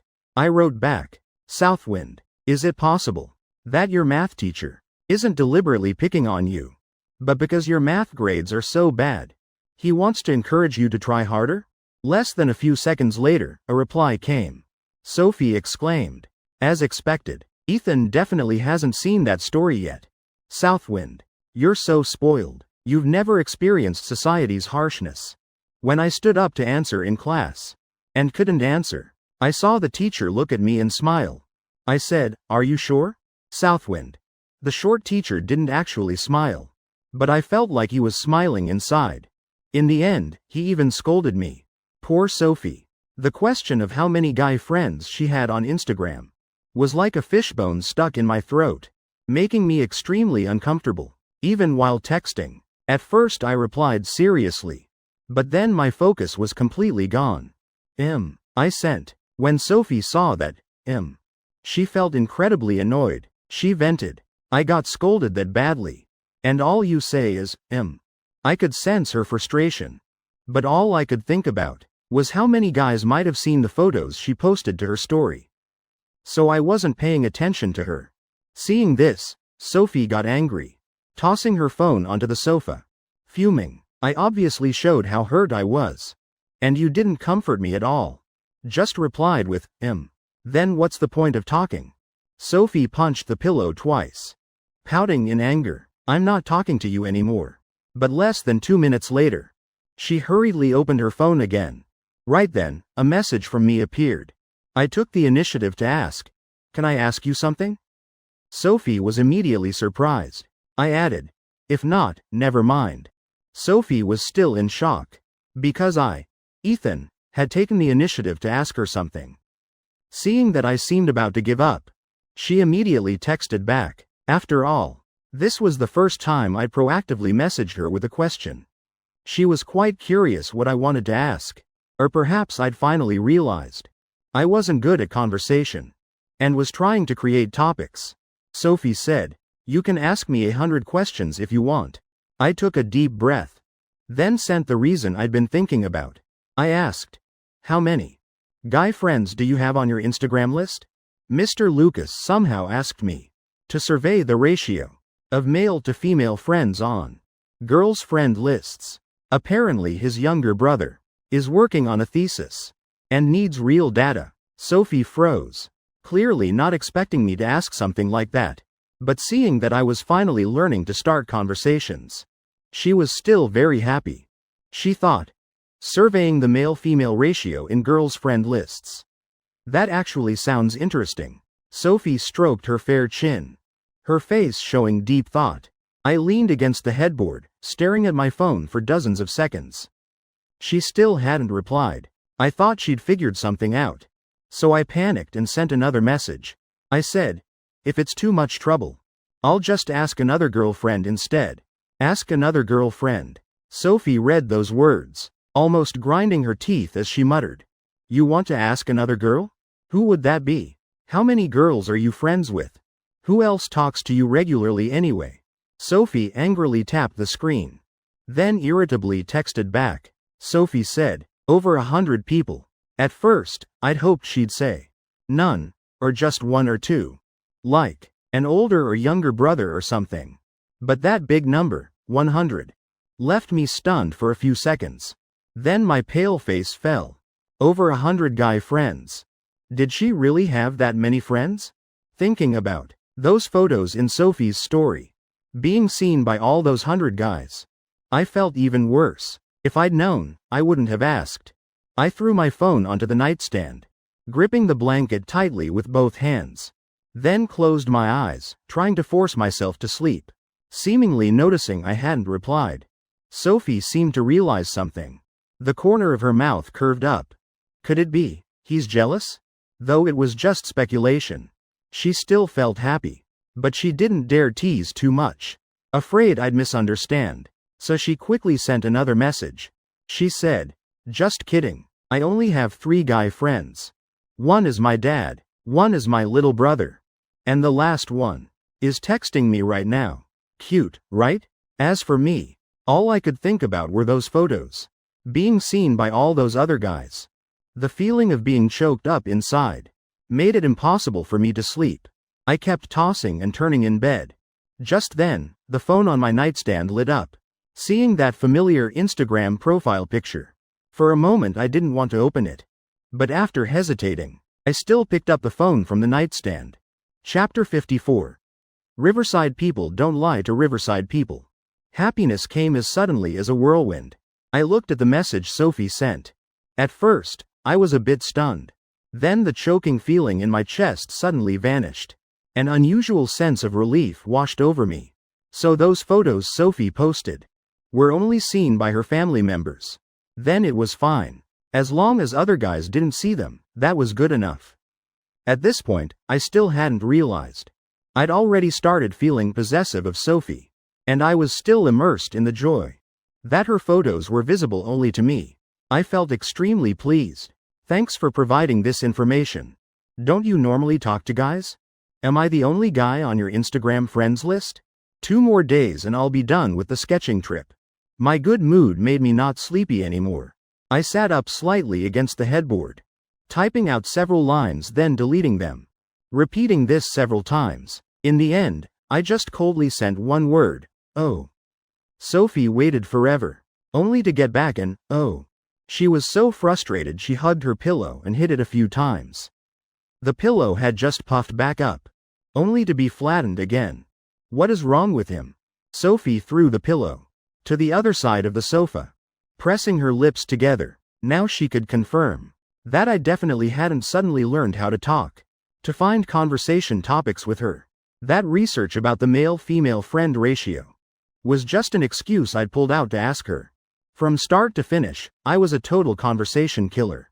So frustrating I can't take it anymore. Sophie hugged her knees, tiredly lowering her head. She texted, "I'm sleepy." Learning that Sophie's opposite-sex friends, besides family members, included only me, I suddenly felt energized. Not the least bit sleepy anymore. But Sophie said she was sleepy. I shouldn't bother her. I looked at the screen, telling myself. Then thoughtfully texted back, "If you're sleepy, go to bed early." Sophie burst out laughing. She stood up, went to the fridge to get a cold drink. Earlier she'd only texted, "sleepy," out of spite, wanting to say I was heartless with my, "oh." Who knew I wouldn't understand? Thinking she was actually sleepy. I really can't expect him to understand the subtext in what I say. Talking to me, this indirect approach doesn't work at all. She took a sip of water to cool down, then sent a cat rolling eyes emoji. I wondered to myself, does she think my concern was too perfunctory? I chuckled slightly. That cat emoji looks pretty cute too. I suddenly realized, it seemed like every time Sophie used cat emojis. Does she like cats? I like cats too. I even built a lil house before for a stray cat at the seaside park, occasionally going to feed it. But later, the janitor tore down the cat house, and the cat disappeared too. I went to the park several times but never saw it. I still remembered the feeling of its soft furry head rubbing against my hand, pulling my thoughts back.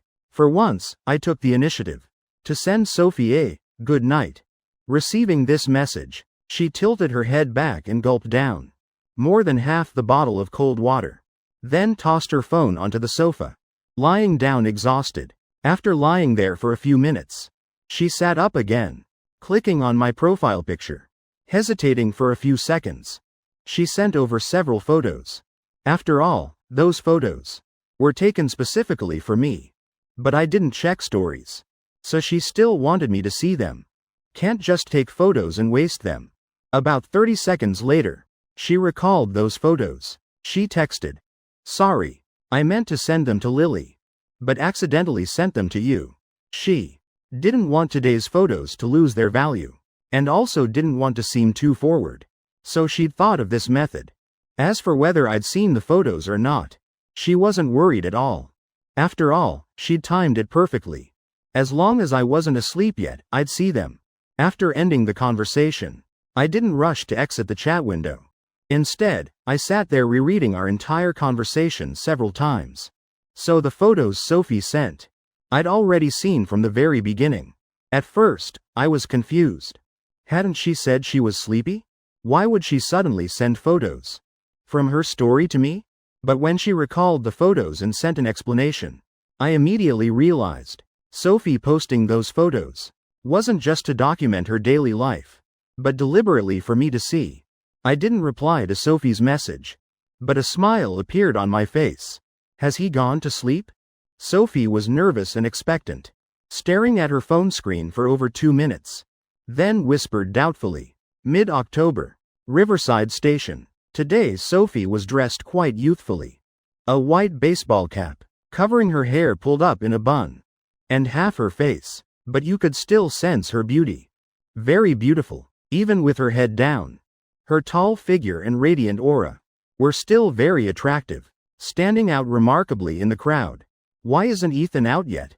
Sophie had to ask carefully, before prying out the schedule for my return train to Riverside.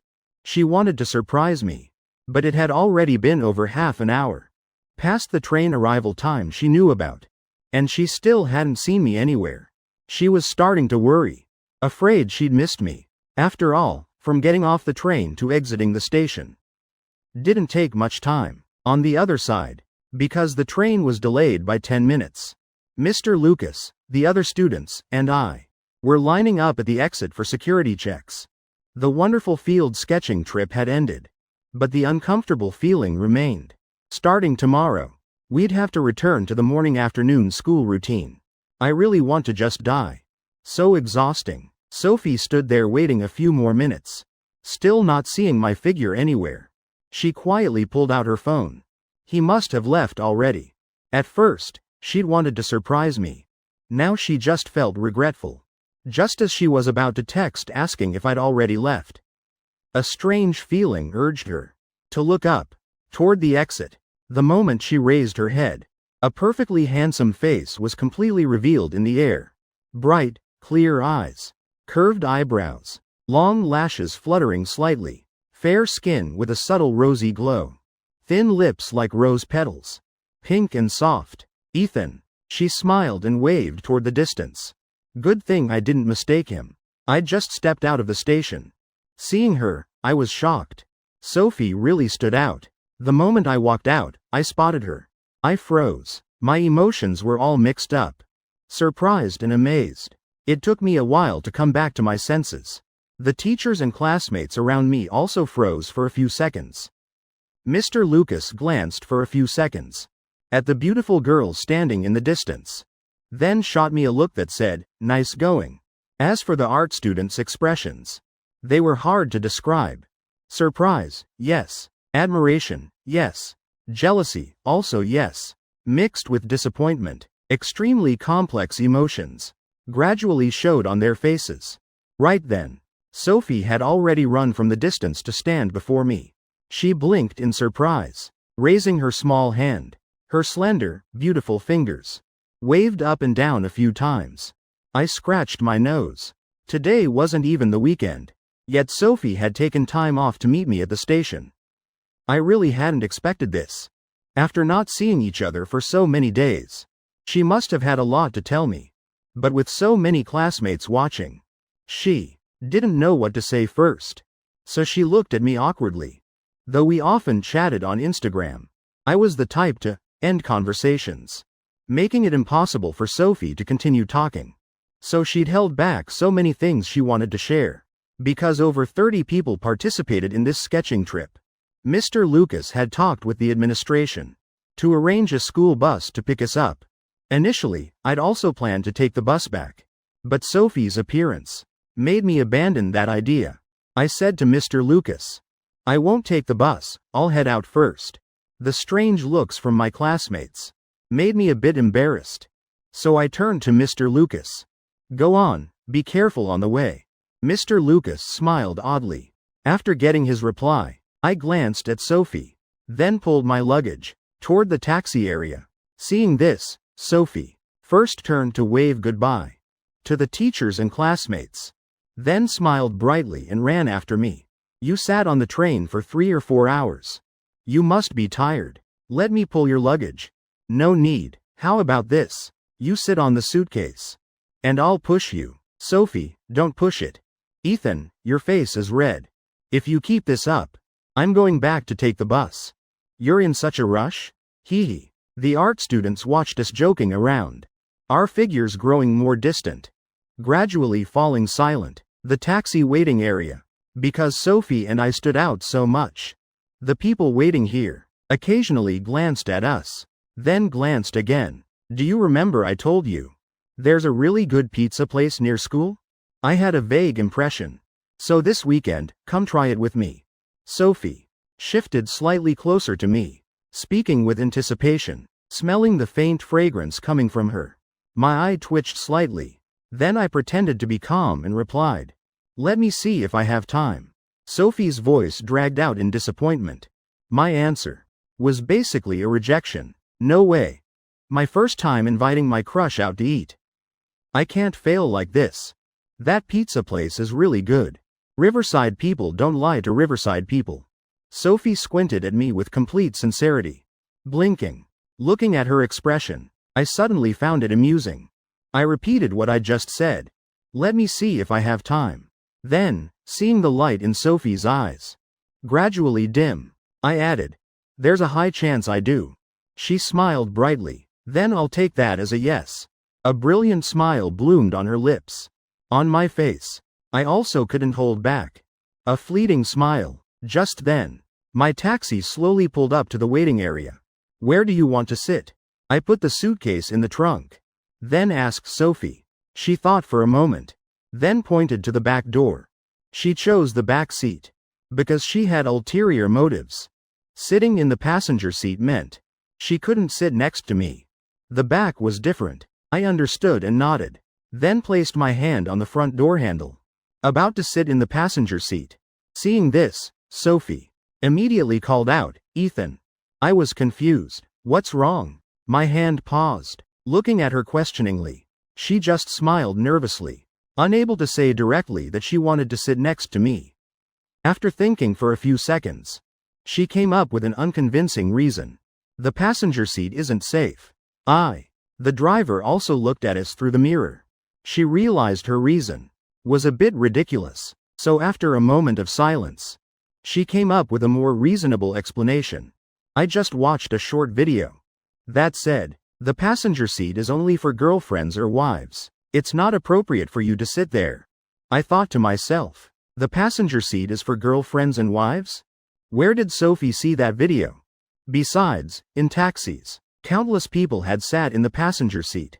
There was definitely no such rule. I was still spacing out when she grabbed my hand, pulling me toward the back. What are you standing there for? Hurry up and get in. After pulling me into the car, she immediately let go of my hand. Driver, let's go, she said to the driver up front. I wasn't going to let her off easily. Sophie, explain to me, why isn't the passenger seat safe? I asked. The driver also perked up his ears to listen. Her face showed a hint of embarrassment. Then she took a deep breath. The passenger seat I mentioned, that only girlfriends or wives can sit in, actually has more to the story. She paused, then continued. There was this wife who found out her husband let a strange woman sit in the passenger seat. Guess what happened? She called a bunch of people and beat up both her husband and that woman in one go. So tell me, is the passenger seat safe or not? Sophie deliberately lowered her voice, creating a scary atmosphere. Hearing this, I rarely laughed out loud.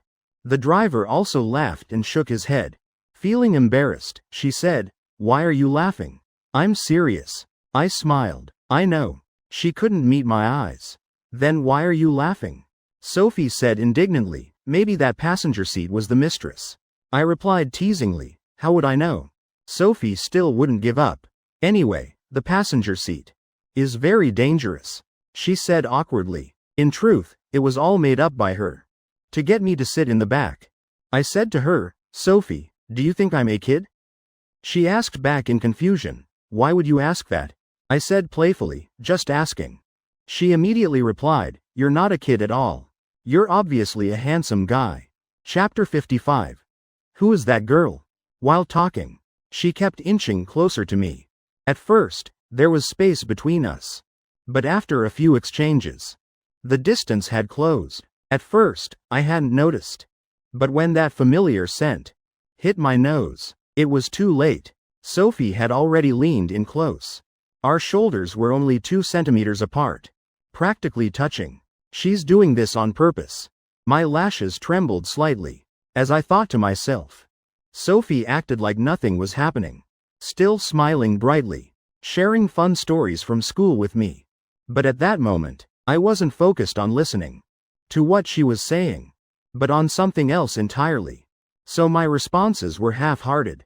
Because today Sophie was wearing blue denim shorts, and her long, fair legs were just exposed, right before my eyes. I wasn't deliberately looking at those slender, seductive legs. It was just that we were so close. I couldn't help but catch glimpses of that fair skin from the corner of my eye. Ever since last time when I easily beat her 6-0. She hadn't played badminton with me again. Now I really need someone to play with. Think about it, we happen to have gym class tomorrow morning. Sophie's beautiful almond eyes looked dreamy as she gazed out the window, whispering with anticipation. But after waiting several seconds without a response, she turned back questioningly. Just then, the taxi made a sharp turn. Sophie couldn't react in time, crashing hard into me. The moment she realized it, her face had slammed into my thigh. I froze completely. The tingling sensation from my thigh traveled through me, making me unconsciously look down. All I could see was her shiny black hair, somewhat disheveled. A few seconds later, seeing Sophie still had her head buried in my lap, an embarrassed expression crossed my face. I asked, "Are you okay?" Hearing my voice by her ear, Sophie hesitated for a few seconds, then quickly lifted her head, pulling the messy strands of hair from her forehead behind her ears. Her face flushed red as she shook her head. "I'm fine." We looked at each other, not knowing what we were thinking. Both of us fell silent, then turned to look out the window. For the rest of the drive to Harmony District, the car was dead silent. Sophie and I didn't say a single word, but our racing heartbeats still echoed endlessly inside, unable to stop. 20 minutes later, I opened the car door, took my suitcase from the trunk, preparing to enter the complex. But Sophie also got out. I paused slightly. In that moment, a thought flashed through my mind. She doesn't want to follow me home, does she? Sophie naturally noticed my suspicious look, so she made up an excuse, smiling and scratching her head as she said, "I was planning to buy some things nearby anyway." As she spoke, she discreetly observed the surroundings, while also memorizing the name, Harmony District, in her mind. A hint of surprise crossed my face. "Buy things?" "Yeah, some daily necessities," Sophie said calmly. "Doesn't her area have supermarkets?" A strange thought flashed through my mind. If there's nothing else, I'll head in first. Seeing I was just asking politely, with no intention of continuing the conversation, Sophie quickly smiled and replied. Actually, she got out for 2 reasons. One was to find out where I lived. 2 was wanting to stay by my side a bit longer. After all, we hadn't seen each other for over 10 days. That half hour in the car wasn't enough. Even if it was just silence. Just looking at me was fine. I hadn't walked more than a few steps when I called after her. "Sophie." She froze, then happily turned back around, her face bright with a smile. "What's up?" "Wait for me a moment. I'll come with you." I tried to appear calm. The moment Sophie turned to leave, for some reason my heart suddenly ached. It felt awful. She'd skipped school to pick me up at the station. If I didn't show something, it wouldn't be right. On the way to buy things. "Ethan, you look really good today." Her clear eyes sparkled with light. Hearing that, I was genuinely happy. But outwardly I maintained my cold expression. I told her to wait while I dropped my suitcase at the security office. She immediately stopped me. "It's fine. I'm not in a hurry. You can take it home and come back." Sophie was very considerate. "No need." "What do you mean no need?" I refused without hesitation. Going into the complex would take at least 10 minutes. I didn't want to make her wait that long. As for why I didn't invite her home, I was scared. I didn't know if Mom was home. If she saw me bringing home such a beautiful girl, we'd never make it to buy things. In the large supermarket, I became Sophie's porter, pushing the cart between the snack aisles. She seemed in a very good mood, smiling the whole way. Every time she put a package of snacks in the cart, she'd tell me how delicious it was. From a distance, we really looked like a couple in love. The guy pushing the cart, while the girl turned back with a playful smile, teasing her boyfriend. "Let me tell you, these chocolate sticks are absolutely amazing. Last time I stayed up late watching a movie and ate 3 whole boxes. And these strawberry yogurt cookies are incredible too." Sophie talked, while tossing the world's best items into the cart. Then she bent down, looking at me expectantly. "Do you have any snacks you like?" "Not really." "Then what about your favorite drink?" Sophie held a Sprite bottle against her face. Shaking her head. None? A hint of disappointment flashed across her face.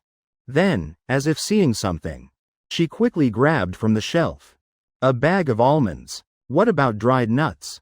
I shook my head again. Her eyebrows, which were always raised, finally furrowed. Why don't you like eating anything? After going through the whole supermarket. Unlike her excitement, I was starting to feel tired. I'd gone to the market with Mom once before, and swore I'd never go again. Who knew shopping at a supermarket would be this exhausting too? Looking at the cart piled high with snacks, I really wanted to ask, Sophie, so these daily necessities you mentioned, are these snacks? As I was pushing the cart toward checkout, from the product aisle, a middle-aged woman with light makeup suddenly appeared. Isn't this Xiaomei's son, Ethan? And who's the girl next to? Chapter 56. Can't you be a little calmer? My hands carrying 2 large bags, I walked out of the supermarket. Just about to breathe a sigh of relief. Sophie jumped right in front of me, blinking her eyes. I still want to buy some fruit. My eyelid twitched. Again? I'm really exhausted. Didn't the supermarket have some just now? I asked with feigned confusion. How can supermarket fruit compare to a fruit shop? Sophie said matter-of-factly, leaving me speechless. Neither of us spoke, just looking at each other. 2 seconds later, she burst out laughing. I'm just messing with you. I have dance class in an hour. I need to go home and change. Actually, she planned to use buying fruit as an excuse to stay by my side a bit longer. But seeing how tired I was, she let it go. Going to the supermarket with me today was enough happiness. Let me call you a car. I breathed a sigh of relief, quickly switching the bag from my left hand to my right, pulling my phone from my pocket. Watching me perform these smooth motions, Sophie pursed her lips slightly. Can't he be a little calmer? Does he need to be that happy? HMPH. She crossed her arms, turning her face away, clearly showing she was ignoring me. 2 minutes later, seeing I hadn't said anything, Sophie stamped her foot angrily and turned back to call me. Your car's here, Sophie. Don't you have dance class? Hurry and get in, I said kindly. She huffed lightly, then opened the car door and got in. What about your things? Faced with Sophie's behavior, I just found it a bit strange, but didn't think much of it. She took a deep breath, looking at the bags I was holding out, and shook her head. Then, meeting my doubtful gaze, she said, These are all things I like to eat. I'm giving them all to you. They're really good, I'm not lying. I froze for a moment. When I came to my senses and tried to refuse, Sophie had already closed the car door. I'm heading out. See you tomorrow. She rolled down the window, waving goodbye to me before telling the driver to go. I looked at the 2 plastic bags in my hands, opening my mouth to say something but stopping. By the time the taxi Sophie was in disappeared from view, I seemed to suddenly remember something. The corner of my mouth curved up slightly. Then I walked toward Harmony District, because I was carrying 2 large bags. I didn't go to the security office to get my suitcase right away.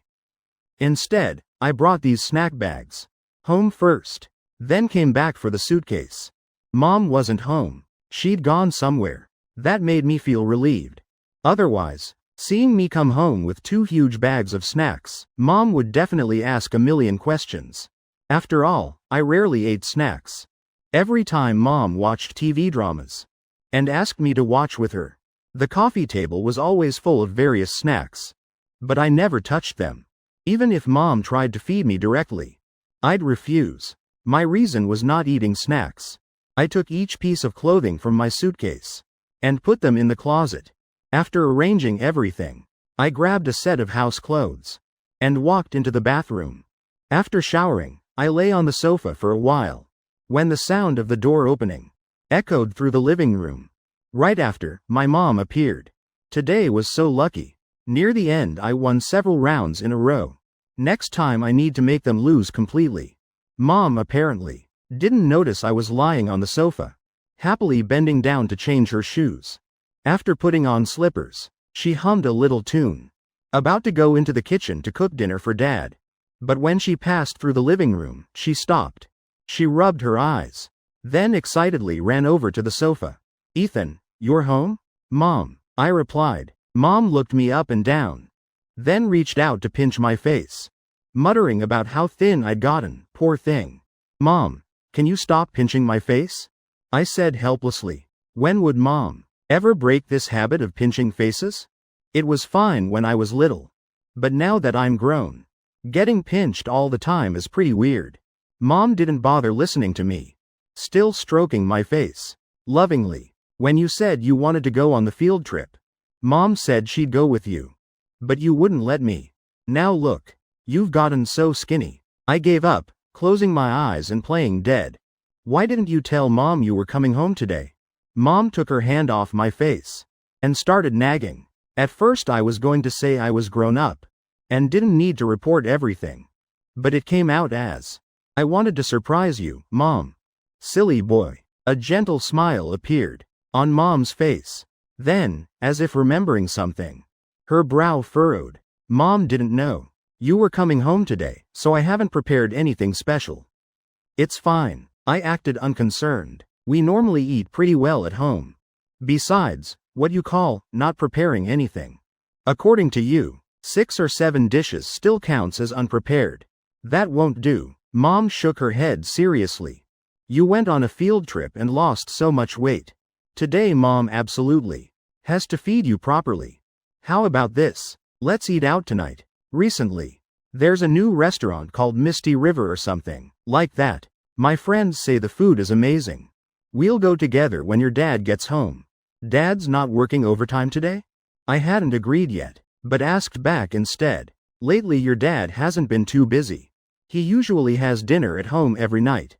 Just then Mom's phone rang, so the conversation was cut off. Mom apologized to me, then walked near the window to answer. Looking at the caller ID, she was about to brag about her card game victory today, but the other end spoke first. "Xiao Mei, your Ethan came home, didn't he?" "Yeah, he did." "Wait, no. How did you know he came back?" "I just found out myself. I saw him at the supermarket." My mom first nodded, then muttered doubtfully. "The supermarket? What would my kid be doing at a supermarket? Why would he suddenly go to a supermarket?" Before she could think it through, the voice on the other end continued, full of curiosity. "Guess what else I saw?" "Stop being mysterious." My mom rolled her eyes. The other end was silent for a few seconds, then laughed. "Your son wasn't at the supermarket alone. There was a pretty girl with him too." "What?" my mom shouted. Chapter 57. What's that girl's name?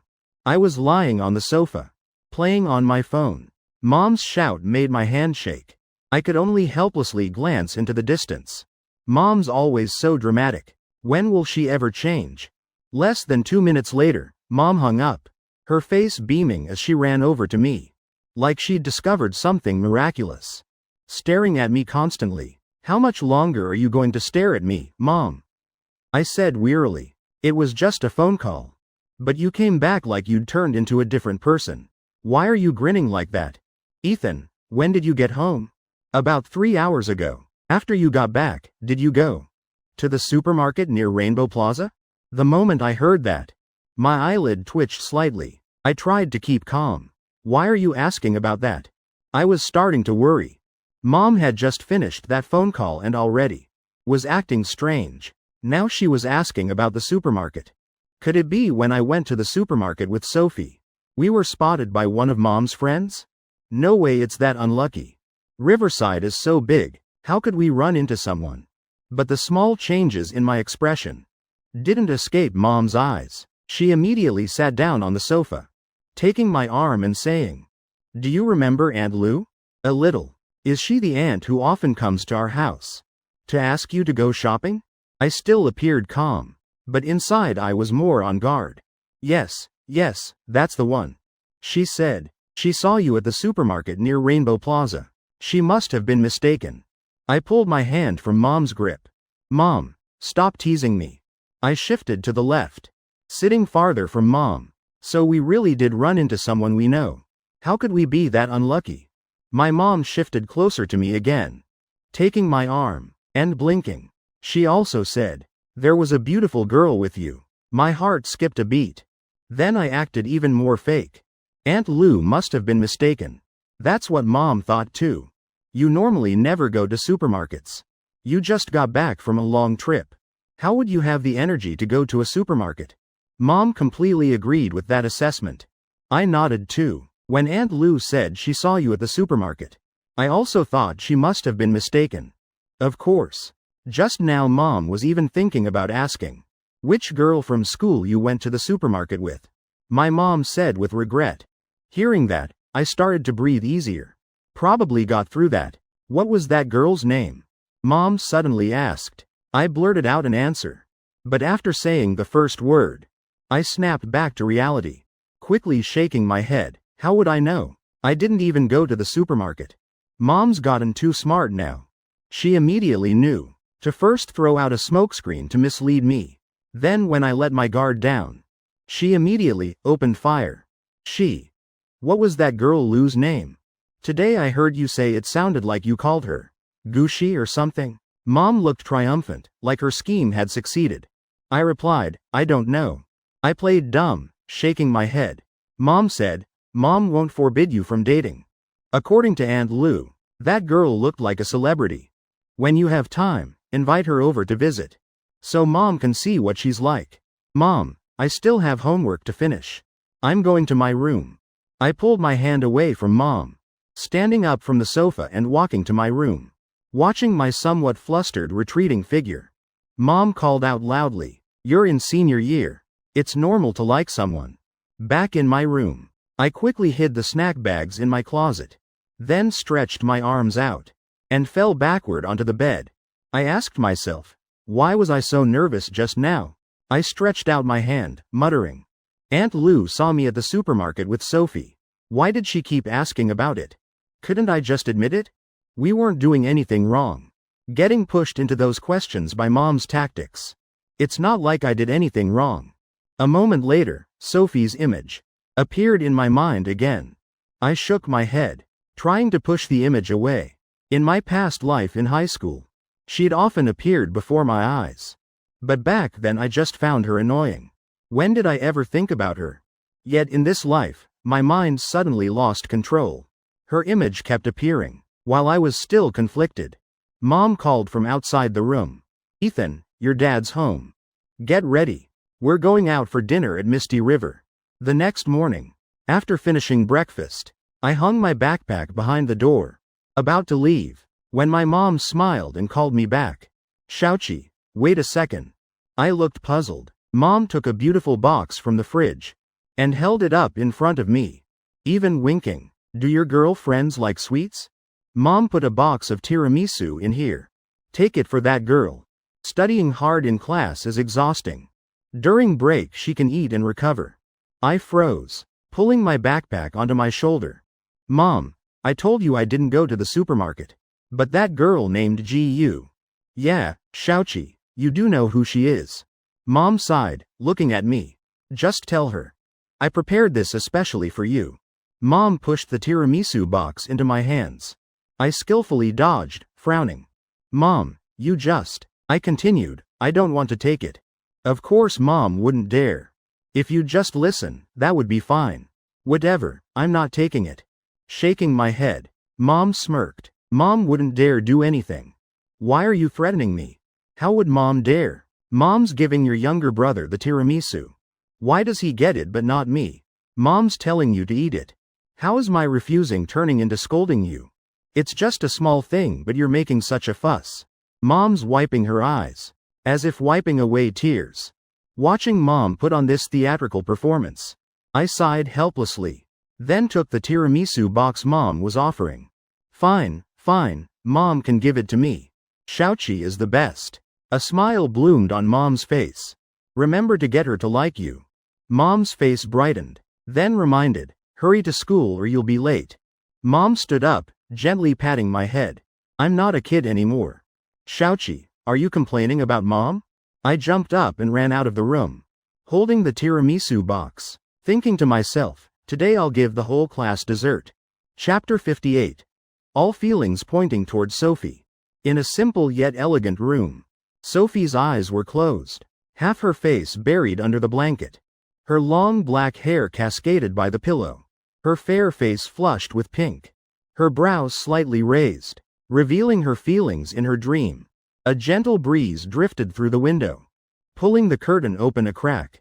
Golden sunlight poured in, shining on her face. A soft sounded. Her curved lashes fluttered. She hugged the blanket, rolling to the other side. One fair leg slipped out. Suddenly she opened her eyes, crying out, "I'm so late." She threw off the blanket, pulling her hair away from her forehead. The uniform already prepared. She quickly threw it on, rushing into the bathroom to wash quickly. No time for breakfast. She rushed straight to class. 15 days away from school. The campus remained peaceful as before. The camphor trees still green. On the path, there were guys racing to compete, sweeping leaves while eyes glued to the bulletin board. Female students mumbling poetry to memorize, stealing glances at her. I quietly entered the classroom through the back door. Half the class was already seated. Some had their heads down doing work. Some softly reciting poetry. Some propping their heads up, dozing. Just as I sat down, someone sleeping in the front fell over. The fall made everyone look at me. "You're finally back," a guy named Tyler cheered. The quiet classroom shattered. My arm caught my breath. My right shoulder quickly pulled out books. I sat in the back of the class. Because the surrounding rows hadn't arrived yet, the class still hadn't noticed me. Until the person in front dozed off, their chin hitting the desk, making me the center of attention. "Ethan, you're finally back." Tyler ran over with a joyful look. The classroom, which had been silent, shattered because of those words. My face went pale, wanting to say 2 words. I give up. I'd planned to give everyone extra snacks, but now didn't seem like the right time. The art students just got back from field sketching yesterday. This afternoon they took the bus back. You know what? Why didn't I come back with them? I said, I don't like crowding onto buses. I wanted to take a taxi alone. Sitting in front by the door. The person in front looked confused, nodding slightly. So that thing on the bulletin board yesterday. That's what everyone was talking about. Sophie picked up Ethan at the station. Everyone was surprised. The art students that day came back by bus in the afternoon. But now, everyone's wondering why I didn't take the bus and chose a taxi instead. The people in back whispered, "Hey, did you hear? They're talking about Sophie picking up Ethan." Someone pushed up their glasses, raising their voice to ask, "You know Sophie, right? The campus beauty from class 5? A male student replied doubtfully. "Wait, really? She skipped school yesterday and went to pick him up at the station?" The guy with glasses exclaimed. "Why would she skip school? Just to pick him up at the station?" Everyone whispered among themselves. Hearing this, Ethan felt a pang in his chest. She's that special. Sophie went that far for him. It couldn't just be because they're close friends. Could it be feelings? A short-haired guy's eyes widened. "Tell the truth, are you two actually dating?" The whole class fell silent, except for the sound of my heart pounding. Ethan opened his mouth, but only got out the first word. What if it's just Sophie's one-sided crush? A male student who'd been silently leaning against the wall finally spoke with an unconvinced tone. You jealous or something? Even if it is Sophie's one-sided crush, she really did pick him up at the station. And what you call one-sided, in your eyes? She wouldn't even glance at you once. Talk about a heartbreaker. The guy leaning against the wall opened his book, leaving the group of 4 gossipers. The other 3 looked toward my impossibly handsome self, shaking their heads in admiration, then whispering something. "Hey bro, why are you rubbing your eyebrows? Didn't sleep enough last night?" Tyler, sitting at the next desk, asked with concern.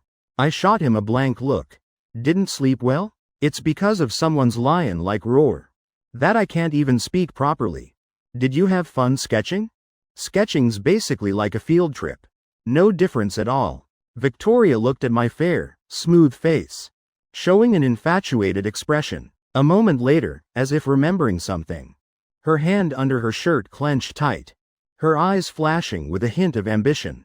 "Sophie sticks to you wherever you go, doesn't she? She's mine. You can't take her."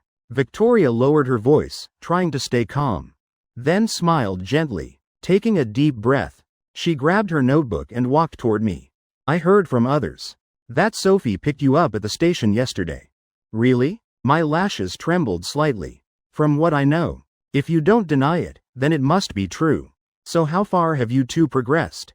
She smiled wickedly in front of me, her two index fingers touching as if conspiring. Getting impatient, are you? Before, when talking about Sophie, you were always so normal. You two must have a relationship now. A hint of discomfort flashed across my face. But just as I was about to brush off her words, a voice sweet as honey rang in my ear. I looked at the girl with twin tails standing before me. Couldn't help but frown. Why are you still hanging around? I'd never had any good feelings toward Victoria, especially after her behavior in my past life as a homewrecker. It still haunted me. Victoria looked at me admiringly, then glanced toward the person beside me. Tyler was blocking her way, his face showing a hint of disgust. That fat guy is so annoying. Why does he keep following me? A classmate up front asked. Sophie, did you finish yesterday's English assignment? Victoria forced a smile. I finished it. There's an English quiz today? I did it. The teacher better check it. Tyler's friend was quite surprised, not understanding what he'd discovered outside or inside the classroom. After hearing this, Victoria clenched her hand under her shirt, taking a breath, her voice still soft. Have you copied Chapter 4 vocabulary 10 times yet? The teacher assigned that. Seeing Tyler hesitate without standing up, Victoria's voice grew impatient. You're not even confident about Chapter 4 vocabulary. I specifically assigned it to you. I'll check it during second period. Tyler realized he was being threatened, then looked at Victoria signaling. Clearly she wants her to stay away from me. Understanding the intention, I wouldn't let him succeed. I was on Sophie's side, not letting Victoria get close. But just as Tyler was about to step forward, Victoria wouldn't let him approach. One sentence from her extinguished his rising momentum. If you don't finish the assignment, the teacher will call your parents. I'd been gradually relaxing. You mean, if I don't do it, I'll get my parents called? Victoria glanced at me. Stop joking around. I'm just reminding you. Normally I wouldn't respond, but hearing her voice suddenly turned serious. I fell quiet. Victoria noticed the reaction, silently standing up and leaving. Get that notebook. When she was younger, she often used parents as pressure. Fine, you won't get me. Victoria walked away with long strides.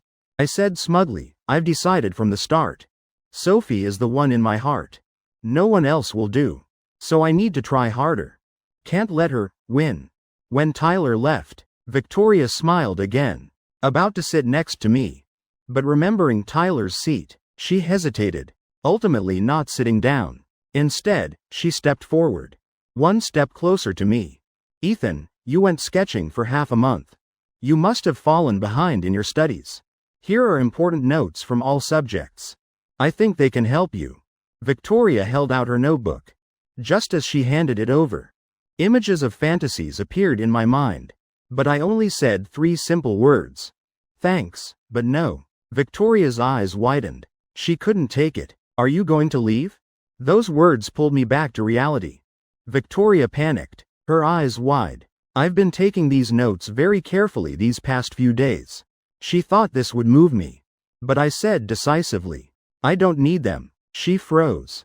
The work she'd prepared, I hoped she'd accept it. And then from there we'd be together. She'd put so much effort into that notebook, writing down parts she didn't understand, hoping I'd proactively seek her guidance. Just let that happen, and something sweet should have begun. But I didn't want that. Victoria's heart harbored resentment. Can you not make such a fuss in my ear? I coldly cut her off. Seeing my attitude, she prepared to say something else. I glanced over. Open your book and do your work. I turned to my workbook. She wanted to continue, but seeing me prop my head up, yawning sleepily, she could only mumble agreement and return to her seat. That awful Sophie. It's all because of her. So hateful. Near the end of second period, Sophie leaned on Lily's shoulder, groaning, Lily, I'm starving to death, then whispered, Come with me to buy food. Lily stroked her hair. Consoling, we still have gym class. Sophie frowned. Why did I forget to bring breakfast this morning? Hearing this, Lily blinked. Did you forget your family owns a hospital? Sophie froze for a few seconds. Then her whole body perked up. That's right. My family owns a hospital. I can ask the teacher to let me buy food there. Lily nodded. Right when you need it. Sophie wrapped her arms around Lily's neck, pressing her fair cheek against hers. She laughed lightly. Of course. Lily smiled and added, much more reliable than Sophie. Two girls behind them silently watched. Why are those two hugging like that? When class let out, second period ended, shouldering my backpack toward the right staircase. The physics teacher extended class a few minutes. As I passed by, they were still teaching the law of conservation of energy. Sophie's eyes itched looking at the door, longing to go outside, but the teacher kept extending without letting them out. I reluctantly looked out the window, my thoughts already drifting to the convenience store. Leaning forward to look into the hallway, Sophie's figure appeared in view. In that instant, she suddenly didn't feel hungry anymore. Sophie entered class 12A5. Glancing into the room, she smiled brilliantly and raised her hand in greeting, silently calling, Ethan. She was too noticeable. I recognized her with my first glance. I nodded lightly in response. Lily looked at me from there for a moment, then turned away, saying she was hungry, then turned back with a questioning look. Lily was about to say, Are you so hungry you can't speak? When Sophie placed both hands on her tiny cheeks, the corner of her mouth showing a gentle smile. Just now when I passed through the hallway, I even waved at him. He waved back. Lily said, So it's because of Ethan again. Just then, the physics teacher announced class was over. Sophie cleverly pulled Lily back outside. Lily, let's go to the little store to buy food. I'd just reached the first floor when I heard Sophie saying all sorts of things behind me. I'm so hungry, I need to clear out the whole store in a bit. Only moments later, Sophie and Lily's tall figures rushed past me. Ah, I wondered to myself. She didn't eat breakfast, did she? Sophie. I quickly called out after them. Sophie. All she could think about right now was what to eat in a bit. She wished she had 4 legs, so she could run faster to the store. But a familiar voice made her unable to keep walking. Sophie turned back, her face surprised. Why are you walking behind me? I didn't see you just now. Lily said, You said you were hungry. Don't worry about her, we need to eat first. Let's go to the store. Lily glanced at me, then pulled Lily's hand. He probably has something important to tell me. I'm not in a rush. You guys go ahead. Sophie patted Lily's hand gently, shaking her head softly. Lily fell silent, wondering to herself who was really in a rush. Earlier, Lily had urged them to run quickly to the store. But when Ethan said one word, suddenly she wasn't in a rush. This kind of lovesickness really can't be cured. Chapter 59. Protecting the food. Lily looked at us walking slowly, saying with dissatisfaction, Sophie, can you walk faster? You and Lily still have urgent business. Lily pulled her hand. Sophie gently pulled Lily's hand back, signaling her not to rush me, then smiled at me. Lily silently rolled her eyes, like a groom who'd lost his bride, glaring at me angrily. I scratched my nose awkwardly. Your friend doesn't seem to like me much. Oh, by the way, why did you call me? Sophie's clear voice rang out. I spoke up. Oh right, I almost forgot. Here, this is for you. Sophie fell silent. From my bag I pulled out a beautiful little box. Sophie stood frozen, clearly not expecting me to give her a gift. The corner of her mouth curved into a gentle smile. She took the box from my hand, shaking her head as she examined it, tilting her neck to look at me. What is this? A hint of awkwardness crossed my face. After a few seconds of silence, I said, Food. Without waiting for her reaction, I walked past her toward the athletic field. That tiramisu box. I'd planned to give it to Tyler to eat, but there'd been a slight mishap so I hadn't had time. That's why I ended up sharing this story, hee. Since I'd never given anything to a girl before, I felt a bit embarrassed. But hearing she still hadn't eaten breakfast, I just had to give it to her. After a brief internal struggle, I finally made the decision. Sophie whispered softly. This box. Her clear eyes lit up. This carefully wrapped gift was clearly meant specifically for her.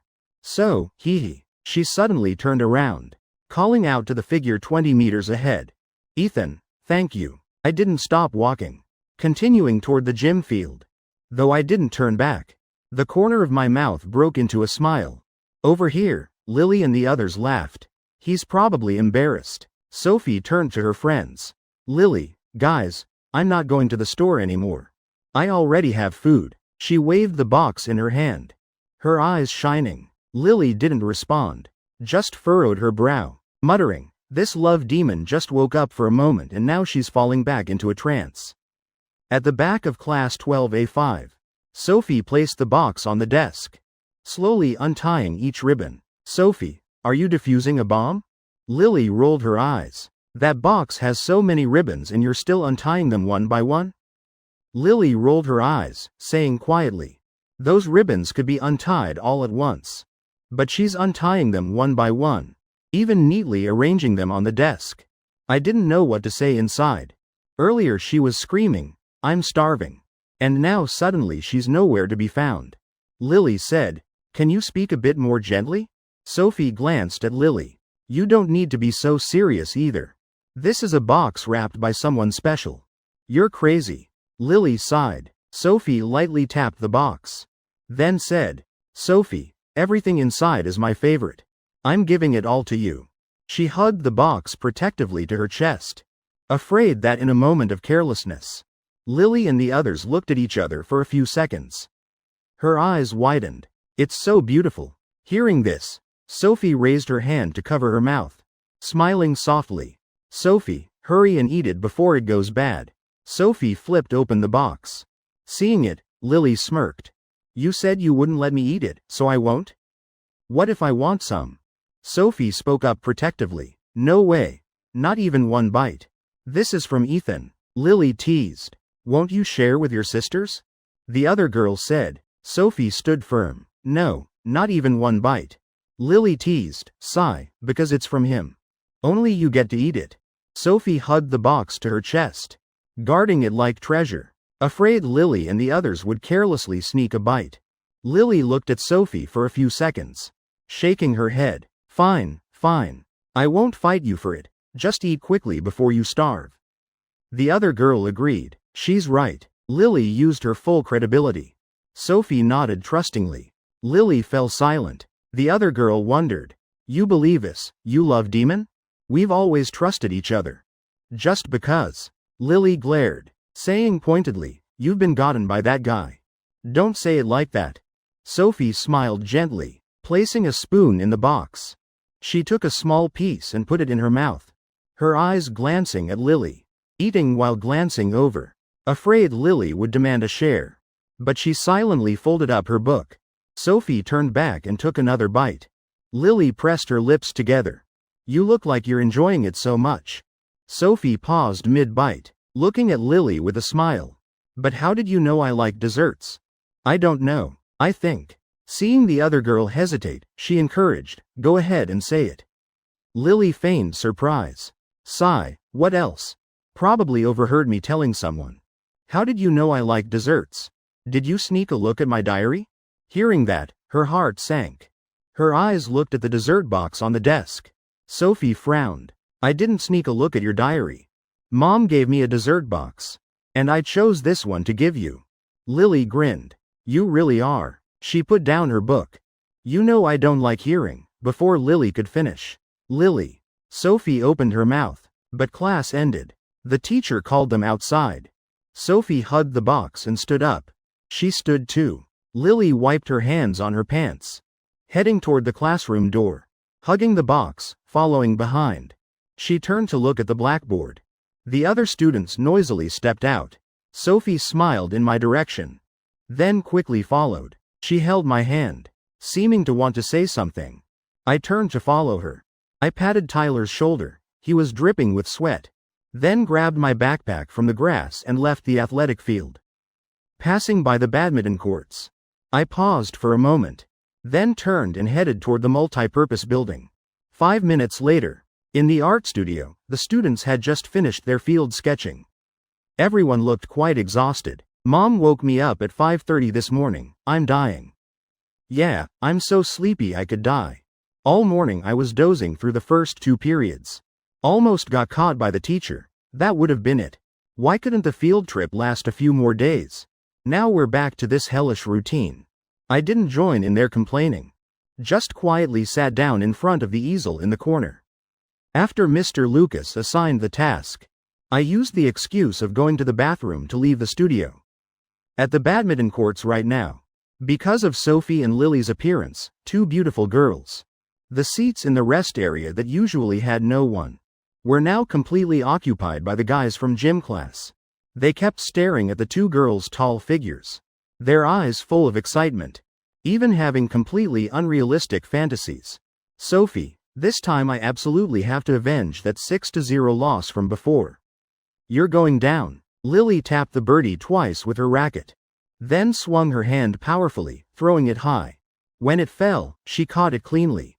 If you want revenge, you'll have to try harder. Sophie smiled, spinning the racket in her palm, then started the match with Lily with a high serve. I left the multi-purpose building, heading straight for the athletic field. When I arrived, I just caught sight of Sophie jumping high to smash the birdie. Her graceful figure, beautiful movements. She really was a dance student. When she jumped, her waist curved gently, her whole body forming an incredibly seductive arc. Since the rest area was packed with people, and I had no intention of crowding in, I just stood in a distant corner by the courts, quietly observing. Though I'd tried to minimize my presence, my devastatingly handsome face was still quickly discovered by the female students on the courts. Hey, look, it's Ethan. Why is he here? Probably has a badminton date with someone. Isn't that guy from class 12A5? He's probably waiting for them to finish so he can play. He's so handsome. I bet he's great at badminton too. There were 4 court areas, and Sophie's court was clearly getting the most attention. Surrounded entirely by guys, the other 3 courts were deserted. I stood at one of the less crowded courts, but it was just enough to clearly see Sophie playing. That was why I chose this spot. The lively chatter began ringing out everywhere, finally catching Sophie's attention. She returned a birdie Lily served, then glanced in the direction the female students were looking. And then, her eyes met mine. On Sophie's face, a surprised smile mixed with joy immediately appeared. I knew she hadn't expected me to actually come. Yesterday was just a casual invitation. Who knew I'd actually show up today?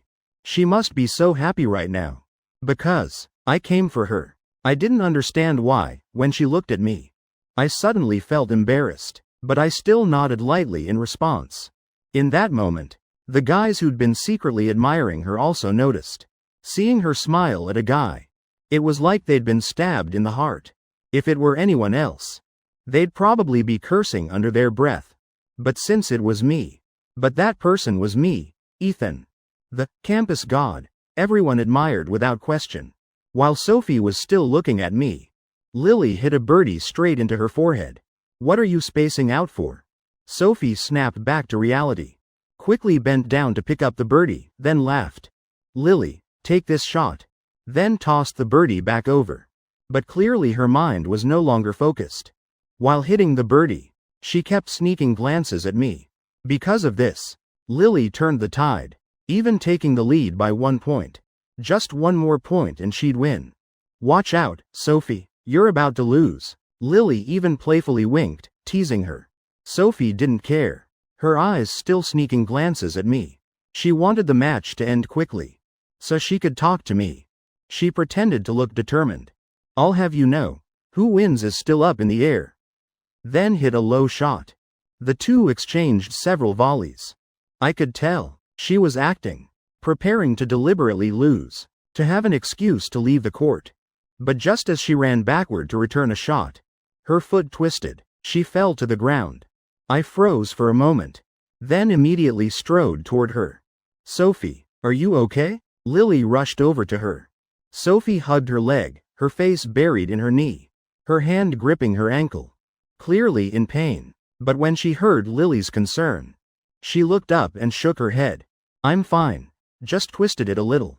Though she said that, I could clearly see her eyes sneaking glances at me. Which foot? Let me see. Lily threw down her racket, bending down to examine it, asking question after question. But Sophie didn't answer. Lily looked up and froze. Sophie was looking in my direction, her mouth slightly smiling, as if she'd forgotten she was in pain. Lily also looked in that direction and saw me approaching. Damn it, that annoying guy again. Several guys on the court had already stood up, rushing over to ask, "Hey, does it hurt? Need to go to the nurse's office?" But she didn't hear anyone. Her eyes remained locked on me. Chapter 60. My foot hurts. I can't walk. Does it hurt bad? I pushed through the crowd, seeing her hugging her leg, her hand still gripping her twisted ankle. A wave of concern flashed through my heart. She still hadn't taken her eyes off me. When she heard that voice, I saw her eyes light up slightly, with something both sweet and flustered. She didn't answer right away. I bent down a bit closer, gently asking again, "Does it hurt?" Only then did she snap out of it, nodding slightly, then shaking her head, then nodding again. I looked at her, not knowing what to do. Nodding then shaking. What on earth is going on with her? She took a deep breath. I clearly saw the pain flash through her eyes. But hearing Lily's worried voice, she still forced a smile, saying it was nothing. Lying so badly. Who could believe that? I thought. She looked up at me. I looked back at her. Which foot? Let me see. Lily was anxious, tossing her racket to the ground, bending low, her left hand feeling around, her right hand pressing around Sophie's ankle. Does it hurt here, or here? She asked several questions, but Sophie remained silent, not answering. I saw Lily start to space out, then look in the direction of Sophie's gaze, and caught sight of me approaching. That annoying guy again? Her expression clearly showed displeasure. The guys watching also crowded in. A few bold ones even stepped forward to ask, "Is it really hurt? Is it serious? Need to go to the nurse's office?" Sophie paid no attention to anyone. Her eyes from start to finish were glued to me alone. Very clearly, she was waiting for me to come closer. Chapter 60. My foot hurts. I can't walk. I pushed through the crowd, seeing her still hugging her leg, one hand placed on her ankle. I felt a slight pang in my chest. She watched me approach step by step. Now hearing me ask, she smiled, and in that smile was a hint of joy. I frowned and asked again, "Does it hurt?" Only then did she seem to wake from a dream, stammering as she nodded. After nodding, she shook her head again, then nodded once more. I looked at that expression, couldn't help but form a huge question mark in my head. She's nodding then shaking. Does it hurt or not? Then she nodded again. I really couldn't guess how serious it was. We looked at each other for a few seconds. Her face flushed red, as she forced out something like, "It only hurts a little." Then buried her head between her knees, looking just like an embarrassed little girl. The guys around, witnessing this scene, their hearts that had just healed, shattered into pieces again. They'd just shown all kinds of concern, and she hadn't paid them the slightest attention. Yet the moment I arrived, just asking, "Does it hurt?" she immediately blushed and lowered her head. Talk about a reality check. Jealous enough to go crazy. Lily seemed unable to take it anymore, lightly nudging my elbow, then said, "Sophie, let me help you to a seat to rest." I knew Sophie's true nature wasn't like this. Yet in front of Ethan, she became a different person. Hearing that, she rolled her eyes from beneath her knees, looking up at Lily, then at me with eyes both pitiful and expectant. Lily immediately understood her meaning. Though a bit reluctant, she still cooperated, placing both hands on Sophie's hands, pretending to pull with effort.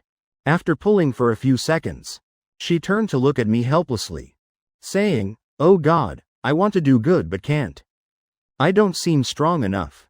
Can't pull her up. You're idiots just standing there watching. Give me a hand." After saying that, she even placed Sophie's hand in mine.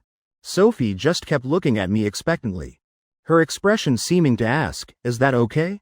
Anyone perceptive could tell. Lily wasn't weak at all. She was clearly creating an opportunity for me. And Sophie was the one giving the green light first.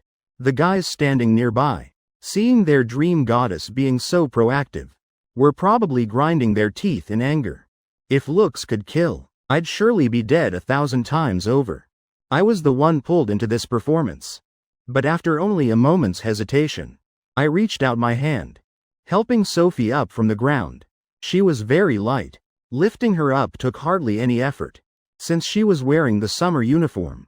When I touched her arm, I could feel her cool skin. I tried to maintain a calm expression, helping her toward the rest area, acting like nothing was happening. But if you paid close attention, you could see my breathing was slightly rushed. Throughout that entire walk, Sophie's clear eyes never left my face. She looked at me, smiling foolishly, occasionally deliberately, leaning against me. I couldn't help but notice these small gestures, each soft touch, and that faint fragrance, struck straight at my nerves. I tried to appear calm, helping her sit down, then asked with genuine concern, "Does your foot hurt a lot? Do you need to go to the nurse's office?" She hesitated a bit, then nodded, answering, "Yes." She even took a light breath as if truly in pain.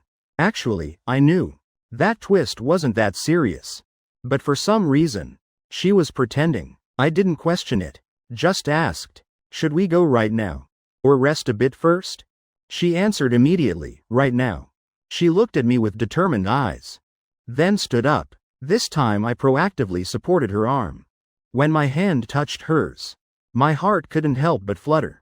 I coughed lightly, then tried to act normal and walk. She smiled brightly. I had to say, "Let me help you walk." With each step, her eyes lit up with a mischievous smile. Suddenly she wobbled, about to sit down on the ground. I was caught off guard, but reacted quickly, pulling her into my arms before she fell. Immediately asking with concern, "Are you okay?"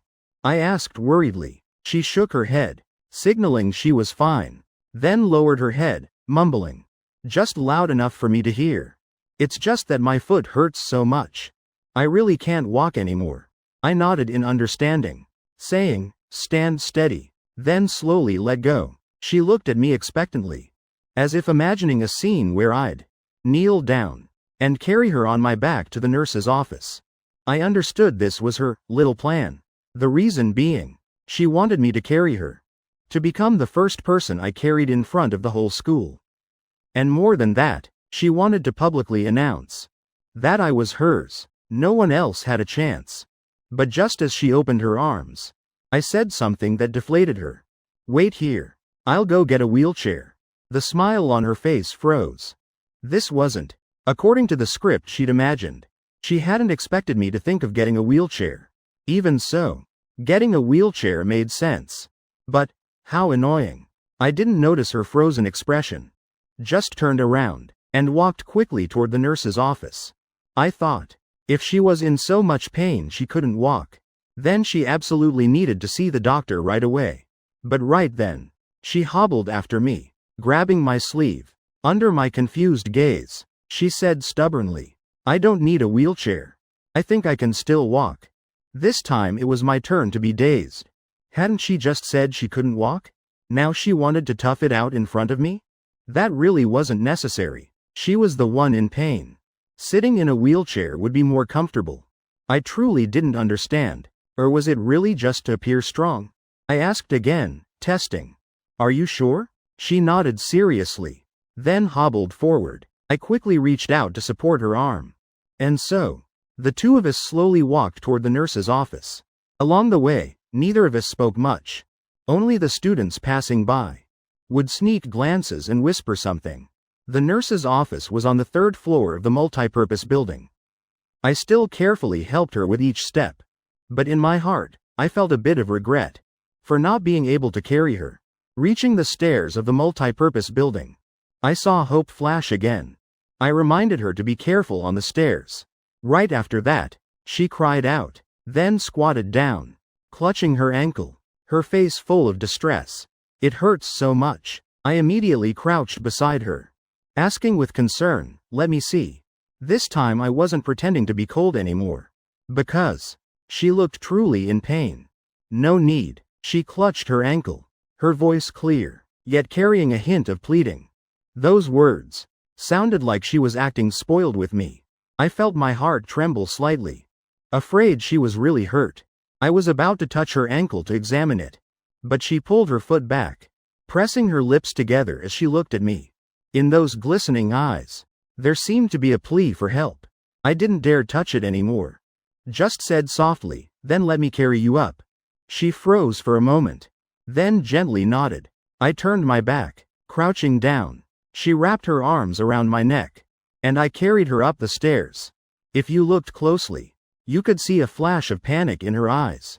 The Riverside High School uniform pants were really unfortunate. Black and long, covering Sophie's long, fair legs completely, making it impossible to see the fair skin beneath. I'd wanted to check her ankle injury, but couldn't see anything. Everything was hidden by those long pants.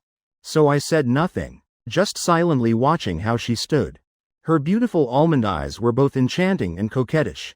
Normal people would look at each other for 2 or 3 seconds. Their gaze couldn't resist that attraction, and would turn away in embarrassment. Even I, normally so cold, couldn't avoid it. At most, I could hold out for 5 seconds. But today I lingered for over 10 seconds, making her surrender first under my gaze. "Do you really want to look?" On Sophie's fair face, a hint of embarrassed red appeared. She pulled the black pants up higher, below her knee. Immediately, her fair, slender calf appeared before my eyes.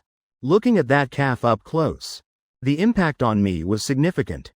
I took a breath, trying to regulate my heartbeat, then looked at her injury. But then I realized I couldn't see anything, because her ankle was covered. Even though she'd pulled her pants up to her knee, it was useless. The injury was still hidden by white socks clinging to her ankle. The best way would be to take off her shoes, then pull down the socks. Only then could I see the injury. So I, feeling a bit awkward, questioned, "Why did you pull up your pants?" "To let you see my ankle, not my leg." Hearing that, Sophie's face turned even redder, burying her head between her knees. I wondered what that meant. Was she saying I was deliberately trying to look? Actually, I had been a bit deliberate. But why did I say it out loud? How embarrassing. She was silent for a few seconds, then bravely looked up, preparing to take off her shoe. "Wait," I quickly stopped her. Her foot then made my heart race. If she pulled down her sock and the injury showed. And besides, we weren't close enough to look at each other's feet. I restrained my desire to look, to have her remove the sock. Pretending to be serious as I said, "Can you stand?" "No." She shook her head without hesitation, her full lips pouting slightly, seeming displeased that I'd stopped her from removing her shoe. What does she mean, not letting me remove her sock? Or afraid I'd find out her foot smells? But her foot doesn't smell. If it weren't for me, she'd definitely bend down and look at the injury herself. Only then did I say, "So what now?" My words reached her. I suddenly felt in this moment she was incredibly endearing. Because those words were different from what she'd imagined. A bit contradictory in an adorable way. Next, she pretended to think, staying silent for a few seconds. Then said, "How about you carry me up to the nurse's office?" Though she sounded hesitant, inside she was overjoyed, finally finding a reason for me to carry her. She couldn't help but be happy. But she acted very skillfully, not revealing her inner thoughts. Afraid that if I knew she wanted to be carried, I'd refuse. I blanked out for a few seconds, then glanced around, noticing no one was paying attention. I nodded. She smiled, happiness blooming on her face. But about to laugh, she forced herself to hold back. A girl must maintain her reserve. Must be reserved, she reminded herself inwardly, but was truly too happy. Hard to contain. Finally, she recalled how I'd been in a difficult position earlier.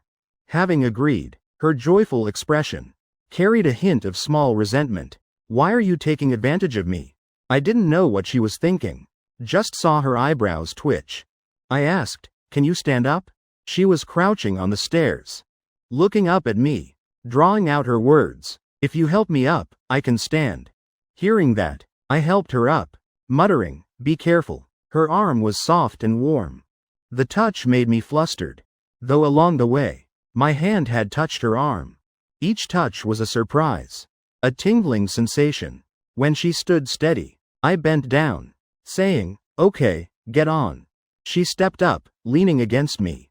I stepped back. She said, "Here we go." Her arms wrapped around my neck. Her fair lips lightly pressed against my shirt. On my shirt, still lingered her lavender scent, making my face involuntarily press closer. She was also very nervous right now. Her heart pounding. Her face flushed. She lay on my back, breathing in my scent. Her brows lifted slightly. She'd finally become the first girl I'd ever carried on my back. After a few seconds, she looked at me, realizing I hadn't lifted yet, almost whispering, "Ethan." My heart pounded like war drums. I felt her soft body molding against my back, especially through the shirt. Those curves pressed gently into my skin, like a light current running through, making me shudder. She wrapped her arms tightly around my neck. Her small face pressed against my shirt. The lavender scent still lingered. I couldn't help but close my lips and press my face closer. She also tensed, holding tighter. Right now she was very nervous. Her face flushed pink. She lay on my back, breathing in my scent with each breath, her eyes gently closing. At that moment, she belonged to me. My heart swelled with complete pride. She lay still for a few seconds. Then she said, "Ethan, I'm a little scared." Her voice whispered in my ear, cold and warm mixing together. I stood up firmly, holding her securely. She hugged me tighter, continuing up the stairs. With each step, I supported her, climbing to the 3rd floor, bringing her into the nurse's office. When I set her on the bed, she didn't want to let go, but I gently pulled away. She hugged my neck again, as if afraid of losing me. I nodded, smiling. "Yeah, I'm still here." She still held my neck, her head lowered, like a child who'd made a mistake. My heart melted. Peace filled me completely. She looked up at me, her eyes brimming with tears, but her smile still playful. I bent down, whispering to comfort her. "Be good, I'm here with you." She nodded. "I know." And in the nurse's office, we were silent, leaning on each other, carrying trusting gazes. No need for loud words. That feeling was warm enough. I held her gently. In the soft light, she whispered, "Thank you." I nodded lightly. "It's nothing. Don't be so formal." The two of us leaned close together in a peaceful moment. Her eyes held complete trust. I gently responded with a smile. From now on, we wouldn't let each other be lonely anymore. Because among thousands of people, she was the one meant for me. I was the one who would keep her by my side forever. I, Ethan, wouldn't let this chance slip away this time. I would always love her. She obediently leaned against me without leaving, her hands still wrapped around my neck. Not wanting to let go, I gently lowered her onto the bed. Sophie was a bit reluctant, as if she'd just lost something important. She instinctively hugged my neck tighter. That action made me cough lightly. Seeing that, she quickly let go, just like a child who'd made a mistake. Lowering her head full of guilt, I looked at her flushed face. My heart felt strangely soft. I couldn't help but reach out and pat her head. "It's okay, don't be so tense." She nodded.